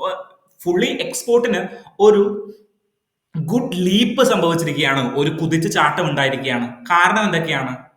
കാരണം എന്ന് പറഞ്ഞു കഴിഞ്ഞാൽ നമ്മളുടെ ട്രംപ് ഗവൺമെന്റ് അധികാരത്തിൽ വന്നിട്ട് താരിഫുകൾ പ്രഖ്യാപിച്ചു. അതായത് ഓരോ രാജ്യത്തു നിന്നും ഇമ്പോർട്ട് ചെയ്യുന്ന ഗുഡ്സ്, അമേരിക്കയിലേക്ക് ഇമ്പോർട്ട് ചെയ്യുന്ന ഗുഡ്സിന് താരിഫുകൾ അവർ പ്രഖ്യാപിച്ചു. സോ ഈ താരിഫിന്റെ ഡേറ്റ് ആദ്യം ജൂലൈ 9 ഫിക്സ് ചെയ്തിട്ടുണ്ടായിരുന്നത്. ദെൻ അതിപ്പോ ഓഗസ്റ്റിലേക്ക് എക്സ്റ്റെൻഡ് ചെയ്തു. അതായത് ഓഗസ്റ്റ് 1 വരെ നിങ്ങൾ എക്സ്പോർട്ട് ചെയ്യുന്നതിന് താരിഫ് ഉണ്ടാവില്ല. ഓഗസ്റ്റ് 1 ശേഷം എക്സ്പോർട്ട് ചെയ്യുന്നതിന് താരിഫ് ഉണ്ടാകും. സോ ഈ ഒരു സമയത്ത് ഈ താരിഫ് ഒഴിവാക്കാൻ വേണ്ടിയിട്ട് അവിടെയുള്ളവര്, പുറത്തു നിന്നുള്ളവര് കൂടുതലായിട്ട് അവിടേക്ക് ഇമ്പോർട്ട് സ്വീകരിക്കുന്നുണ്ട്. വിച്ച് മീൻസ് നമ്മളുടെ ഇവിടെ നിന്നുള്ള എക്സ്പോർട്ട് പുള്ളിന് അത് ഗുണമായിട്ട് ഭവിക്കുന്നുണ്ട്. കാരണം ഈ ഒരു കാലഘട്ടങ്ങളിൽ മാക്സിമം പ്രൊഡക്റ്റ് അവിടെ എത്തിച്ചു കഴിഞ്ഞു കഴിഞ്ഞാൽ എന്താ ഗുണം? അവർക്ക് ഈ താരിഫിൽ പെടാതെ രക്ഷപ്പെടാനായിട്ട് പറ്റും. മനസ്സിലായോ? സോ ആ ഒരു കാരണം കൂടി നമ്മളുടെ എക്സ്പോർട്ട് സർജിന് അല്ലെങ്കിൽ എക്സ്പോർട്ട് ലീപ്പിന് ഒരു കാരണമായിട്ടുണ്ട്. ദെൻ വേറെ എന്താ പറയുന്നത്? വേറെ എന്തൊക്കെ പ്രോബ്ലങ്ങളാണ് പറയുന്നത്? ദെൻ നമ്മളുടെ ടോട്ടൽ എക്സ്പോർട്ട് വളരെ നന്നായിട്ടിരിക്കുന്ന ഒരു കാലഘട്ടമായിരുന്നു 2024. കാരണം കോവിഡിന് ശേഷം ഒരു ജമ്പ് അല്ലെങ്കിൽ ഒരു ലീപ്പ് ഫോർവേഡ് ഉണ്ടാവുന്നുണ്ട്. എന്താണ് അതിനെ പറയുന്നത്? പെന്റ് അപ്പ് ഡിമാൻഡ് എന്നാ പറയുന്നത്. അതായത് പെട്ടെന്നൊരു താഴ്ചയ്ക്ക് ശേഷം വീണ്ടും ഉയർന്നു വരുന്നതിനെ പറയുന്ന പേരാണ് പെന്റ് അപ്പ് ഡിമാൻഡ്. സോ എല്ലാ കാര്യങ്ങളിലും ഈ പെന്റ് അപ്പ് ഡിമാൻഡ് ഉണ്ടായിരുന്നു. ഇന്ത്യ അത് നന്നായിട്ട് പ്രവർത്തിക്കുന്ന ഒരു രാജ്യമാണ്. ദെൻ ഇപ്പൊ യൂറോപ്പ് ആകെ എടുത്ത് നോക്കുകയാണെങ്കിൽ ഈ മാനുഫാക്ചറിംഗ് സെക്ടറിലുള്ള പ്രൊഡക്ഷനുകൾ വളരെ കുറവാണ്, സർവീസ് സെക്ടറിലുള്ള പ്രൊഡക്ഷൻ കുറവാണ്. എന്നാലും കഴിഞ്ഞ എക്കോണമിക് സർവേയിൽ ഇന്ത്യയുടെ പെർഫോമൻസ് വളരെ നന്നായിട്ട് തന്നെയാണ് പോയിക്കൊണ്ടിരുന്നത്. എനിക്ക് നിങ്ങളെ കാണിക്കേണ്ട ഒരു സ്ലൈഡ് ഉണ്ട്. ഒരു സ്ലൈഡ് ഈ സ്ലൈഡാണ്. അതായത് ഞാൻ ഇന്നിവിടെ പറയാൻ ഉദ്ദേശിക്കുന്നത് ഇന്ത്യയുടെ എക്സ്പോർട്ട് ഇമ്പോർട്ട് എന്താണ്. നമുക്ക് നോക്കാം ഇന്ത്യ എന്തൊക്കെ കാര്യങ്ങളിലാണ് എക്സ്പോർട്ട് ചെയ്യുന്നതും ഇമ്പോർട്ട് ചെയ്യുന്നതും എന്ന് നമുക്ക് ഡീറ്റെയിൽ ആയിട്ട് നോക്കാം. ഇവിടെ ഇമ്പോർട്ട് എത്ര ബില്യൺ ആണ്? 235 ബില്യൺ ആണല്ലോ. എന്ത്? ഇന്ത്യയുടെ ഗുഡ്സിന്റെ എക്സ്പോർട്ട് ഇമ്പോർട്ട്. അതായത് ഇങ്ങടേക്ക് ഗുഡ്സ് വരുന്നത് എത്ര ബില്യൺ ആണ്? $235 ആണ്. ദെൻ എക്സ്പോർട്ടോ 142 ബില്യണേ ഉള്ളൂ. അപ്പൊ എന്തുണ്ട് അവിടെ? ഇന്നലെ പറഞ്ഞതനുസരിച്ച് എന്തുണ്ട്? എക്സ്പോർട്ട് കുറവാണ്, ഇമ്പോർട്ട് കൂടുതലാണ്. സോ അവിടെ ഒരു ട്രേഡ് ഡെഫിസിറ്റ് ഉണ്ടല്ലോ. ട്രേഡ് ഡെഫിസിറ്റ് തീർച്ചയായിട്ടും ഉണ്ട്. അപ്പൊ നമ്മൾ എന്ത് മനസ്സിലാക്കി? ഇന്ത്യ ഒരു ട്രേഡ് ഡെഫിസിറ്റ് ആയിട്ടുള്ള കൺട്രിയാണ്. ഇനി എന്തൊക്കെ കാര്യങ്ങളാണ് ഇന്ത്യ ഏറ്റവും കൂടുതൽ ഇന്ത്യയിലേക്ക് ഇമ്പോർട്ട് ചെയ്യുന്നത്, ഇറക്കുമതി ചെയ്യുന്നത് എന്തൊക്കെയാണ്? അതിൽ ഏറ്റവും ഇമ്പോർട്ടന്റ് ആയിട്ടുള്ളതാണ് പെട്രോളിയം ക്രൂഡ്. എന്താണ് ഏറ്റവും കൂടുതൽ ഇമ്പോർട്ട് ചെയ്യുന്നത്? Petroleum crude. രണ്ടാമത്തെ എന്താണ്? Gold and silver. Then electronics, അങ്ങനെയുള്ള ഐറ്റംസ് ആണ്. പിന്നെ പേൾസ്, നോൺ ഇലക്ട്രിക്കൽ മെഷീനറി, അങ്ങനെ പോകും. ആദ്യം ഏറ്റവും കൂടുതൽ ഇന്ത്യയുടെ ഇമ്പോർട്ടിൽ ഏറ്റവും കൂടുതലുള്ളത് എന്താണ്? പെട്രോളിയം പ്രൊഡക്റ്റുകളാണ്. അതായത് ക്രൂഡ് ഓയിൽ ആണ് ഏറ്റവും കൂടുതൽ ഇമ്പോർട്ട് ചെയ്യുന്നത്. ഓക്കെ, എവിടെ നിന്നാണ് ഇന്ത്യ ഏറ്റവും കൂടുതൽ ഇമ്പോർട്ട് ചെയ്യുന്നത്? അമേരിക്കയിൽ നിന്നാണോ? സൗദി അറേബ്യയിൽ നിന്നാണോ? അല്ല, ചൈനയിൽ നിന്നാണ്. ഇന്ത്യയുടെ ഒരു ബദ്ധവൈരികളായിട്ടുള്ള ഒരു രാജ്യത്ത് തന്നെയാണ് ചൈനയിൽ നിന്നാണ് ഏറ്റവും കൂടുതൽ. 28 ബില്യൺ US$ പ്രൊഡക്റ്റുകൾ നമ്മൾ ഇമ്പോർട്ട് ചെയ്യുന്നുണ്ട് ഇന്ത്യയിലേക്ക്. ദെൻ ഇപ്പോൾ ഇമ്പോർട്ട് മനസ്സിലായല്ലോ. അതായത് ഇന്ത്യയിലേക്ക് വരുന്നതിൽ ഏറ്റവും കൂടുതൽ എവിടെയാണ്? ചൈനയിൽ നിന്നാണ് വരുന്നത്. ദെൻ USA നിന്ന് നമ്മൾ ഇമ്പോർട്ട് ചെയ്യുന്നുണ്ട്. UAE നിന്ന് നമ്മൾ ഇമ്പോർട്ട് ചെയ്യുന്നുണ്ട്. USA നിന്നല്ല, UAE നിന്ന് നമ്മൾ ഇമ്പോർട്ട് ചെയ്യുന്നുണ്ട്. ദെൻ നമ്മൾ എക്സ്പോർട്ട് ചെയ്യുന്നതിൽ നമ്മൾ ഏറ്റവും കൂടുതൽ എന്തായിരിക്കും എക്സ്പോർട്ട് ചെയ്യുന്നത്? നമ്മളുടെ ഇവിടെ ഏറ്റവും കൂടുതലുള്ളത് എന്താണ്? ആലോചിച്ച് നോക്കി, എന്താണ്? ഈ പിക്ചർ നോക്കാണ്ടെന്ന് പറഞ്ഞു, എന്താണ് ഏറ്റവും കൂടുതൽ നമ്മളുടെ ഇവിടെ ഏറ്റവും കൂടുതലുള്ളത്? എന്തുണ്ട് ഇവിടെ? നമ്മൾ ഏറ്റവും കൂടുതൽ എക്സ്പോർട്ട് ചെയ്യുന്നത് നമ്മളുടെ പെട്രോളിയം പ്രൊഡക്റ്റ് ആണ്. ഇതിലൊരു വൈരുദ്ധ്യമില്ലേ? പെട്രോളിയം പ്രൊഡക്റ്റ്, ക്രൂഡ് ഓയിൽ നമ്മൾ ഇങ്ങടേക്ക് ഇമ്പോർട്ട് ചെയ്യുന്നു, അത് തന്നെ നമ്മൾ ഏറ്റവും കൂടുതൽ എക്സ്പോർട്ട് ചെയ്യുന്നു. ഇവന്മാരെന്താ മണ്ടന്മാരാ? റിഫൈനറി പ്രൊഡക്ട്സ് ആണ് ഇന്ത്യയിൽ ഏറ്റവും കൂടുതൽ മാനുഫാക്ചർ ചെയ്യുന്നത്. അതായത് ഇന്ത്യൻ ക്രൂഡ് ഓയിൽ ഇന്ത്യ പുറത്തു നിന്ന് വാങ്ങും. എന്നിട്ട് ഇന്ത്യൻ റിഫൈനറികളിൽ അത് പ്യൂരിഫൈ ചെയ്തിട്ട് പെട്രോളിയം പ്രൊഡക്റ്റുകളാക്കിയിട്ട് ഇന്ത്യ പുറത്തെ രാജ്യങ്ങൾക്ക് വിൽക്കും. മനസ്സിലായോ? ഇന്നലെ ഡീകാർബണൈസേഷൻ ഓഫ് ഷിപ്പിംഗ് കമ്പനീസ് എന്ന് പറഞ്ഞല്ലോ. ആ ആർട്ടിക്കിൾ ഓർക്കുന്നുണ്ടോ നിങ്ങൾ? ഫോർത്ത് ആർട്ടിക്കിൾ ആയിരുന്നു ഇന്നലത്തെ ന്യൂസിലെ. സോ ആ ആർട്ടിക്കിളിൽ നമ്മൾ ഒരു കാര്യം പറഞ്ഞു, ഇന്ത്യക്ക് എന്തുണ്ട്, ഇന്ത്യക്ക് അവിടെ ഒരു അഡ്വാൻറ്റേജ് ഉണ്ടെന്ന് ഞാൻ പറഞ്ഞു. കാരണം എന്താണ്? ഇന്ത്യ റിഫൈനറി പ്രൊഡക്ട്സുകൾ ഒരുപാട് ക്രൂഡ് പ്രൊഡക്ട്സുകൾ അല്ലെങ്കിൽ പെട്രോളിയം പ്രൊഡക്റ്റുകൾ റിഫൈൻ ചെയ്യുന്ന ഒരു കൺട്രിയാണ്. ഇന്ത്യ എന്താണോ ഇറക്കുമതി ചെയ്യുന്നത് ഏറ്റവും കൂടുതൽ അത് തന്നെ മാനുഫാക്ചർ ചെയ്തിട്ടാണ് അല്ലെങ്കിൽ അതിൽ ചേഞ്ചസ് വരുത്തിയിട്ടാണ് അത് എക്സ്പോർട്ട് ചെയ്യുന്നത്. രണ്ടാമത്തെ എക്സ്പോർട്ട് എന്താണ്? Gems and jewellery. എന്നാലോചിച്ച് നോക്കിയേ. അതായത് ഗോൾഡ് ആൻഡ് സിൽവർ എക്സ്പോർട്ട് ചെയ്യുന്നു, ഇമ്പോർട്ട് ചെയ്യുന്നു. ഗോൾഡ് ആൻഡ് സിൽവർ പുറത്തുനിന്ന് വാങ്ങിക്കുന്നു, എന്നിട്ട് അത് ജ്വല്ലറി ആക്കിയിട്ട് തിരിച്ചു വിടുകയാണ്. ഇന്ത്യക്കാരുടെ ഒരു ബുദ്ധി ഒന്ന് ആലോചിച്ച് നോക്കണം നിങ്ങൾ. അതായത് പുറത്തുനിന്ന് വാങ്ങിക്കുന്നു, അത് ഇവിടെ മാനുഫാക്ചർ ചെയ്യുന്നു, അല്ലെങ്കിൽ വാല്യൂ ആഡ് ചെയ്തിട്ട് തിരിച്ചു വിൽക്കുകയാണ്. ഇതാണ് ഇന്ത്യക്കാരുടെ ഒരു ബുദ്ധി എന്ന് പറഞ്ഞു കഴിഞ്ഞാൽ. ഓക്കെ, നമ്മൾ ഏറ്റവും കൂടുതൽ വിൽക്കുന്ന ഒരു കൺട്രി ഏതാണ്, അല്ലെങ്കിൽ എക്സ്പോർട്ട് കയറ്റി അയക്കുന്ന ഒരു കൺട്രി ഏതാണ്? ഏറ്റവും കൂടുതൽ കയറ്റി അയക്കുന്നത് യു എസിലാണ്. ഏറ്റവും കൂടുതൽ കയറ്റി അയക്കുന്നത് യു എസ് എയിലേക്കാണ്, അമേരിക്കയിലേക്കാണ്. അമേരിക്ക എന്താണ് ഇപ്പോ? ടാരിഫ് പ്രഖ്യാപിച്ചിരിക്കുകയാണ്. സോ ഈ ഒരു സർജ്, ഏതൊരു സർജ്? ഈ ഒരു എക്സ്പോർട്ടിന്റെ സർജ് ഈ 2 മാസം ജൂണിലും ജൂലൈയിലും കൂടാനായിട്ടുള്ള കാരണം എന്താണ്? കൂടാനായിട്ടുള്ള കാരണം നമ്മളുടെ ടാരിഫുകൾ പ്രഖ്യാപിക്കുന്നതിന് മുന്നത്തെ മാസങ്ങളാണ്. ടാരിഫിന്റെ ഉള്ള ലിമിറ്റേഷൻസ് എൻഡ് ചെയ്യുന്നതിന് മുന്നത്തെ മാസങ്ങളാണ്. സോ ഇവിടെ പൂർണ്ണമായിട്ടും ഇവിടെ തീർച്ചയായിട്ടും എന്തുണ്ടാവും? ഒരു എക്സ്പോർട്ട് സർജ് ഉണ്ടായിരിക്കും. മനസ്സിലായോ? ദെൻ എക്സ്പോർട്ട്, അപ്പൊ നമുക്ക് ഒരു ഐഡിയ കിട്ടി, ഒരു ക്ലിയർ അണ്ടർസ്റ്റാൻഡിങ് കിട്ടി എന്തൊക്കെയാണ് നമ്മൾ എക്സ്പോർട്ട് ചെയ്യുന്നത്. ഇന്ത്യ എന്ന് പറയുന്ന കൺട്രി എന്തൊക്കെ എക്സ്പോർട്ട് ചെയ്യുന്നു, എന്തൊക്കെ ഇമ്പോർട്ട് ചെയ്യുന്നു. നമുക്ക് ട്രേഡ് ഡെഫിസിറ്റ് ആണെന്ന് നമുക്ക് മനസ്സിലായി. നമ്മൾ ഇമ്പോർട്ട് ചെയ്യുന്ന കാര്യങ്ങൾ ഒന്ന് വാല്യൂ ആഡ് ചെയ്തിട്ട് നമ്മൾ പുറത്തേക്ക് വെക്കും. നമ്മൾ ഭയങ്കര ബുദ്ധിമാന്മാരാണ്, അതിൽ യാതൊരു സംശയവും ഇല്ല നമുക്ക്. ദെൻ നമ്മളുടെ സെക്കൻഡ് ബിഗസ്റ്റ് ഇമ്പോർട്ട് നടക്കുന്നത് യു എയിൽ നിന്നാണ്. യു എയിലേക്ക് തന്നെയാണ് നമ്മൾ ഏറ്റവും കൂടുതൽ സാധനങ്ങൾ കയറ്റി അയക്കുന്നത്. മനസ്സിലായോ? ഏറ്റവും കൂടുതൽ സാധനങ്ങൾ സെക്കൻഡിൽ കയറ്റി അയക്കുന്നത് ഫസ്റ്റ് യു എസ് എ ആണ്, സെക്കൻഡിൽ കയറ്റി അയക്കുന്നത്. വലിയ വ്യത്യാസമൊന്നുമില്ല. 18 ബില്യൺ ഡോളറിന്റെ കാര്യങ്ങൾ, 18 ബില്യൺ ഡോളറിന്റെ ചരക്കുകൾ നമ്മൾ യു എയിലേക്കും കയറ്റി അയക്കുന്നുണ്ട്. മനസ്സിലായോ? ദെൻ നമുക്ക് പ്രധാനമായിട്ടും മറ്റു പല മേഖലകളും ഉണ്ട്. ഫാർമസ്യൂട്ടിക്കൽ പ്രൊഡക്റ്റുകൾ ഉണ്ട്, ട്രാൻസ്പോർട്ട് എക്യുപ്മെന്റ്സ് ഉണ്ട്, മെഷീനറീസ് ഉണ്ട്. അങ്ങനെ ഫാർമസ്യൂട്ടിക്കൽസ് നമ്മളുടെ ഏറ്റവും ഇമ്പോർട്ടന്റ് ആയിട്ടുള്ള മേഖലയാണ്. വാക്സിനുകൾ അല്ലെങ്കിൽ ഫാർമസ്യൂട്ടിക്കൽ എക്യുപ്മെന്റ്സ് അല്ല, നമ്മൾ മരുന്നുകളാണ് നമ്മൾ ഏറ്റവും കൂടുതൽ കയറ്റി അയക്കുന്നത്. എങ്ങടേക്കൊക്കെയാണ് മരുന്നുകൾ പോകുന്നത്? ലോകത്തിന്റെ പല രാജ്യങ്ങളിലേക്കും നമ്മളുടെ മരുന്നുകൾ എത്തുന്നുണ്ട്. ഓക്കെ, COVID-19 വന്നപ്പോൾ നമ്മളുടെ ഏറ്റവും ഇമ്പോർട്ടന്റ് ആയിട്ടുള്ള ഒരു പ്രൊജക്ട് ആയിരുന്നു വാക്സിൻ മൈത്രി. ഇങ്ങനെയുള്ള കാര്യങ്ങളൊക്കെ നമ്മൾ ചെയ്തത് വെറുതെ അല്ല. നമ്മൾ ഈ ഫാർമസ്യൂട്ടിക്കൽ കുറച്ചും കൂടി എക്സ്റ്റാബ്ലിഷ് ചെയ്യാൻ വേണ്ടിയിട്ടാണ് ഇന്ത്യ ഇങ്ങനെയുള്ള പ്രൊജക്ടുകളൊക്കെ ഇംപ്ലിമെന്റ് ചെയ്യുന്നത്. മനസ്സിലായോ? ഇതാണ് നമ്മളുടെ ഒരു ഓവറോൾ പിക്ചർ, എക്സ്പോർട്ടിന്റെയും ഇമ്പോർട്ടിന്റെയും ഒരു ഓവറോൾ പിക്ചർ. കുറച്ചും കൂടി ഐഡിയ കിട്ടുമെന്ന് മനസ്സിലാക്കുന്നു. ദെൻ ഇവിടെ ഒരു പ്രോബ്ലം ഉണ്ട്. പെട്രോളിയം പ്രൊഡക്റ്റുകൾ ആണ് നമ്മളുടെ ഇമ്പോർട്ടിന്റെ ഏറ്റവും അടിസ്ഥാനം എന്ന് പറഞ്ഞല്ലോ. ഇനി ഞാൻ ഒരു കാര്യം കൂടി, പെട്രോളിയം പ്രൊഡക്റ്റ്, ഇന്ത്യയിലെ പെട്രോളിയം പ്രൊഡക്റ്റില് 36% എവിടെന്നാ വരുന്നേ? 36% വരുന്നത് റഷ്യയിൽ നിന്നാണ്, റഷ്യൻ ക്രൂഡ് ഓയിൽ നിന്നാണ്. പ്രശ്നം മനസ്സിലായോ? അമേരിക്ക റഷ്യ യുക്രൈൻ വാർ നിർത്തുന്നതിന് വേണ്ടിയിട്ട് റഷ്യൻ ക്രൂഡ് ഓയിൽ വാങ്ങുന്നവർക്ക് ചില അധിക താരിഫുകൾ ഏർപ്പെടുത്തിയിട്ടുണ്ട്. അമേരിക്ക മാത്രമല്ല, യൂറോപ്യൻ യൂണിയനും അല്ലെങ്കിൽ നാറ്റോ അംഗങ്ങളായിട്ടുള്ള കൺട്രീസും, യൂറോപ്യൻ യൂണിയൻ അല്ല, നാറ്റോ അംഗങ്ങളായിട്ടുള്ള കൺട്രീസും ഇന്ത്യയോടൊന്ന് പറഞ്ഞിട്ടുണ്ടായിരുന്നു, നിങ്ങൾ റഷ്യയുടെ ഓയിൽ വാങ്ങരുത്, പെട്രോളിയം വാങ്ങരുത്. അപ്പോൾ അന്നത്തെ പ്രൈം മിനിസ്റ്ററും നമ്മളുടെ എക്സ്റ്റേണൽ മിനിസ്റ്ററും പറഞ്ഞു, പോയി പണി നോക്ക്, ഞങ്ങളുടെ രാജ്യത്ത് എന്ത് വാങ്ങണം എന്ത് വാങ്ങണ്ട എന്നുള്ളത് ഞങ്ങൾ തീരുമാനിക്കും. മനസ്സിലായോ?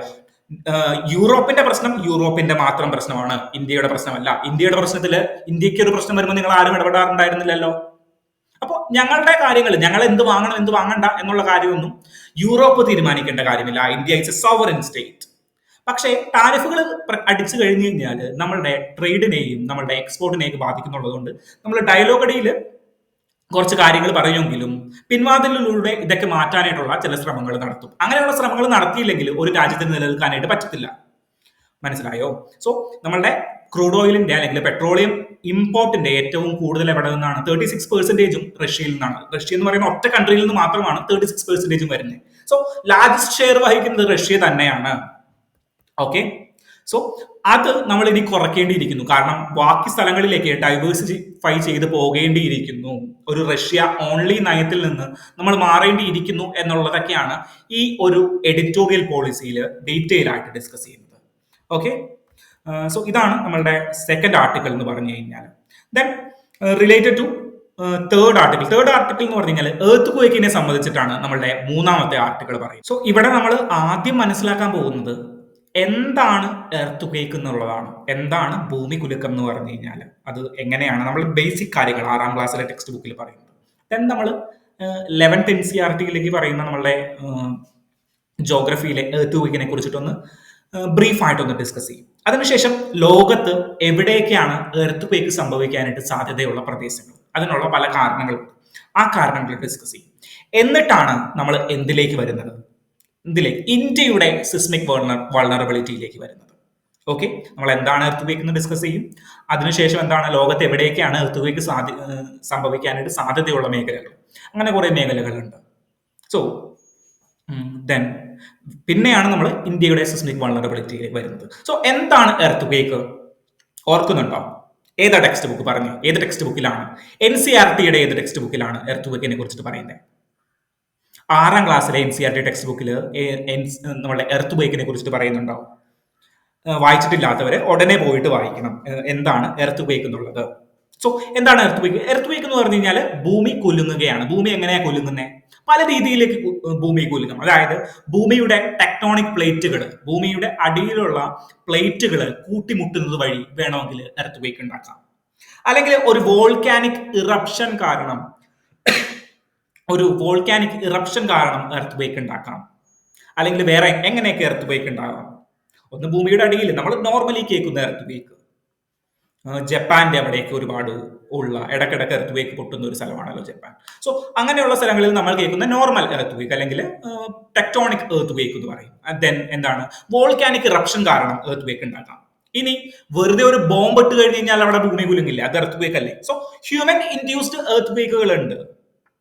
ദെൻ റിസർവോയർ ഇൻഡ്യൂസ്ഡ് എർത്ത് ക്വേക്കുകൾ ഉണ്ട്. അതായത് പെട്ടെന്ന് ഒരു വലിയൊരു അണക്കെട്ട് നമ്മൾ നിർമ്മിക്കുകയും അണക്കെട്ട് പെട്ടെന്ന് പൊട്ടിക്കഴിഞ്ഞ് കഴിഞ്ഞാൽ അതിന് ചുറ്റുമുള്ള ഭൂമികൾ വിറയ്ക്കാൻ തുടങ്ങുകയും ചെയ്യും. ദെൻ പടക്കം എറിഞ്ഞത് നിങ്ങൾ വെറുതെ പണ്ട് തോട്ടയൊക്കെ എറിഞ്ഞിട്ട്, പണ്ട് നിങ്ങൾ കേട്ടിട്ടുണ്ടോ എന്ന് അറിയില്ല, നമ്മളുടെയൊക്കെ നാട്ടില് ഈ ഗർഭം കലക്കി എന്ന് പറഞ്ഞൊരു തോട്ടയുണ്ടായിരുന്നു, അല്ലെങ്കിൽ ഒരു നമ്മളുടെ വെടിക്കെട്ട് മരുന്നുണ്ടായിരുന്നു, അല്ലെങ്കിൽ നമ്മളുടെ പടക്കം ഉണ്ടായിരുന്നു. മനസ്സിലായോ? ഗർഭം കലക്കി എന്ന് അതിനെ പറയുന്ന പേര്. അതെന്താ? അതായത് അത്രയും ഇന്റൻസീവ് ആയിട്ടുള്ള ഒരു എക്സ്പ്ലോഷൻ ക്രിയേറ്റ് ചെയ്യാനായിട്ട് അതിന് സാധിക്കും. സോ അങ്ങനെയും വരുന്ന സമയത്തും ഭൂമി കുലുങ്ങത്തില്ലേ? അത് ചെറിയ ഇമ്പാക്ട് ക്രിയേറ്റ് ചെയ്യുന്നുള്ളൂ, പക്ഷേ അതും ഒരു കുലുക്കമാണല്ലോ. സോ ഹ്യൂമൻ ഇൻഡ്യൂസ്ഡ് ആയിട്ട് വേണമെങ്കിൽ എർത്ത് ക്വേക്ക് ഉണ്ടാക്കാം. എർത്ത് ക്വേക്ക് എന്ന് പറയുമ്പോൾ നമ്മൾ ഈ വോൾക്കാനിക് ഇറപ്ഷൻ അല്ലെങ്കിൽ ടെക്ടോണിക് എർത്ത് ക്വേക്ക് മാത്രമായിട്ട് കരുതേണ്ട കാര്യമൊന്നുമില്ല. ഞാൻ പറഞ്ഞു എന്നുള്ളൂ. ഓക്കെ, നമുക്ക് ഏറ്റവും ഇമ്പോർട്ടന്റ് ആയിട്ട് നമ്മൾ ചർച്ച ചെയ്യേണ്ടത് എന്താണ്? ഈ ടെക്ടോണിക് ഇൻഡ്യൂസ്ഡ് എർത്ത് ക്വേക്ക് അല്ലെങ്കിൽ ടെക്ടോണിക് എർത്ത് ക്വേക്കുകളാണ്. ടെക്ടോണിക് എർത്ത് ക്വേക്കുകൾ എന്ന് പറഞ്ഞു കഴിഞ്ഞാൽ എന്താണ്? നമ്മൾ 6ാം ക്ലാസ്സിലെ ടെക്സ്റ്റ് ബുക്കിൽ ഒരു പിക്ചർ പഠിച്ചിട്ടുണ്ട്.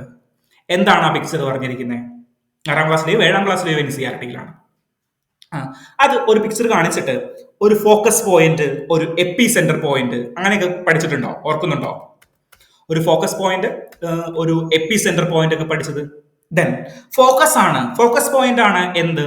നമ്മളുടെ എർത്ത് ക്വേക്കിന്റെ ഉത്ഭവം. എർത്ത് ക്വേക്ക് ഉത്ഭവിക്കുന്ന പോയിന്റിന്റെ പേരെന്താണ്? The focus point. Okay, then ഫോക്കസിൽ നിന്ന് എർത്ത് ക്വേക്ക് സർഫസിനെ ടച്ച് ചെയ്യുന്ന പോയിന്റ് ആണ്. അതായത് ഭൂമിയുടെ പ്രതലത്തെ ടച്ച് ചെയ്യുന്ന പോയിന്റ് ആണ് എന്ത്? എപ്പി സെന്റർ എന്ന് പറഞ്ഞു കഴിഞ്ഞാൽ. ഞാൻ അതിന്റെ പിക്ചർ ഇവിടെ ആഡ് ചെയ്തിട്ടില്ല എന്ന് തോന്നുന്നു. NCERTയിൽ കൃത്യമായിട്ട് ഒരു പിക്ചർ ഉണ്ട്. ഞാൻ പിക്ചർ ഇതിൽ ആഡ് ചെയ്യാനായിട്ട് മറന്നുപോയി. ഒരു പിക്ചർ ഉണ്ട്. ഫോക്കസ് പോയിന്റിൽ നിന്ന് എപ്പി സെന്ററിലേക്ക് ടച്ച് ചെയ്യുന്നത്. എപ്പി സെന്റർ എന്ന് പറഞ്ഞു കഴിഞ്ഞാൽ സർഫസിനെ ടച്ച് ചെയ്യുന്നത്. നമ്മുടെ എർത്ത് ക്വേക്ക് സർഫസിനെ ടച്ച് ചെയ്യുന്നതാണ്. എർത്ത് ക്വേക്ക് വേവുകളായിട്ടാണ് പോകുന്നത്. അത് എപ്പോൾ സർഫസിനെ ടച്ച് ചെയ്യുമോ അവിടെയാണ് എന്തെന്ന് പറയുന്നത്? എപ്പി സെന്റർ എന്ന് പറയുന്നത്. ഓക്കെ, സോ ഈ ഫോക്കസ് പോയിന്റിന്റെയും എപ്പി സെന്ററിന്റെയും ലെങ്ത് ആണ് ഫോക്കൽ ഡെപ്ത് എന്ന് പറയുന്നത് നമ്മൾ. ഓക്കെ, ഈ ഫോക്കൽ ഡെപ്തിനനുസരിച്ചിട്ടാണ് നമ്മൾ പണ്ട് കാലങ്ങളിലും ഇന്നും എർത്ത് ക്വേക്കിന്റെ ഇന്റൻസിറ്റി അല്ലെങ്കിൽ എർത്ത് ക്വേക്കിനെ ഡിവൈഡ് ചെയ്യുന്നത്. അതിനെ ഷാലോ എർത്ത് ക്വേക്ക് എന്നൊക്കെ പറഞ്ഞിട്ട് നമ്മൾ ഡിവൈഡ് ചെയ്യും. 3ആയിട്ട് നമ്മൾ ഡിവൈഡ് ചെയ്യും. അതായത് ഫോക്കൽ ലെങ്ത് 70 കിലോമീറ്ററിൽ താഴെയാണെങ്കിൽ നമ്മൾ അതിനെ ഷാലോ എർത്ത് ക്വേക്ക് എന്നൊക്കെ പറഞ്ഞിട്ട് ഡിവൈഡ് ചെയ്യും. ദെൻ 70 മുതൽ 300 കിലോമീറ്റർ വരെയാണെന്ന് തോന്നുന്നു. 300-200 കിലോമീറ്റർ വരെയുള്ളതിനെ ഇന്റൻസീവ് എർത്ത് ക്വേക്ക് എന്നും പിന്നെയുള്ളതിനെ ഡീപ്പ് എർത്ത് ക്വേക്ക് എന്നും പറഞ്ഞിട്ട് 300 മുതൽ 700 വരെയുള്ളതിനെ ഡീപ്പ് എർത്ത് ക്വേക്ക് എന്ന് പറഞ്ഞിട്ട് നമ്മൾ ഡിവൈഡ് ചെയ്യും. എങ്ങനെയാണ് ഈ ടെക്ടോണിക് എർത്ത് ക്വേക്കുകൾ ഉണ്ടാകുന്നത്?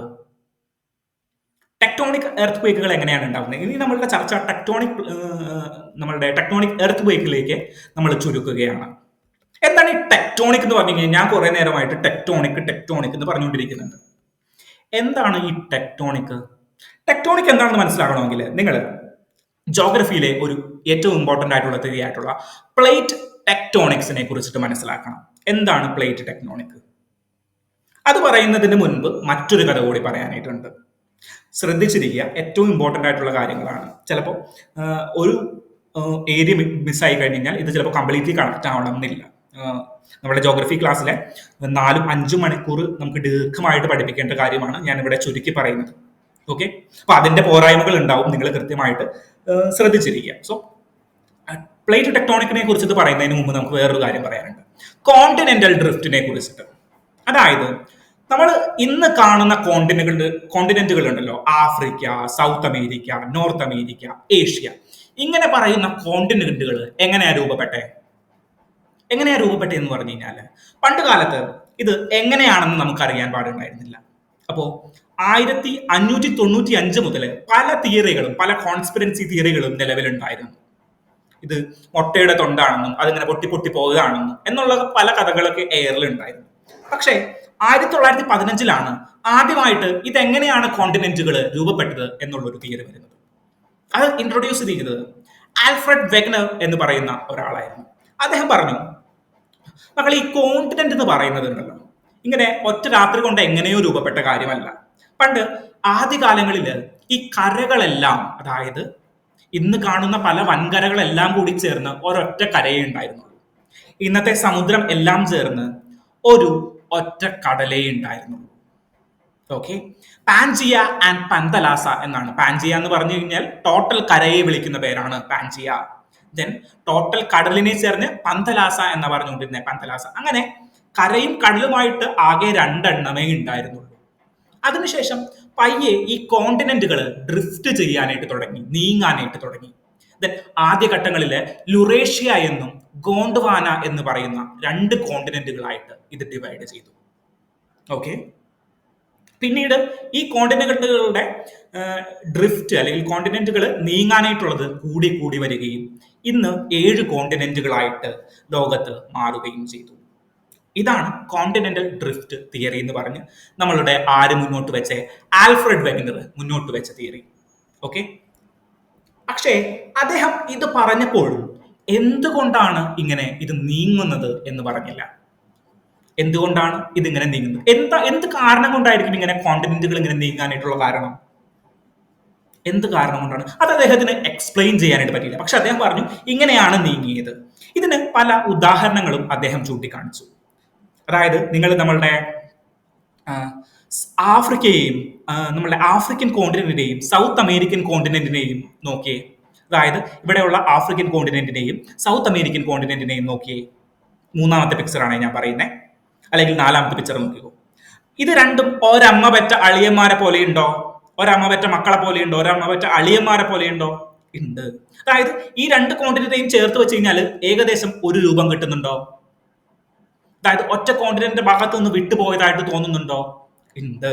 സോ ഇതൊക്കെയാണ് അദ്ദേഹവും പറഞ്ഞത്. അത് മാത്രമല്ല പറഞ്ഞത്, അതായത് ഫോസിലുകളുടെ അടിസ്ഥാനത്തിൽ, അതായത് ടോട്ടൽ നമ്മളുടെ ഫോസിലുകൾ കണ്ടെത്തി കഴിഞ്ഞപ്പോൾ ഈ സൗത്ത് അമേരിക്കൻ ഭാഗത്തും നമ്മളുടെ ആഫ്രിക്കൻ ഭാഗത്തും ഒരേ ഫോസിലുകൾ കാണാനായിട്ട് സാധിച്ചു.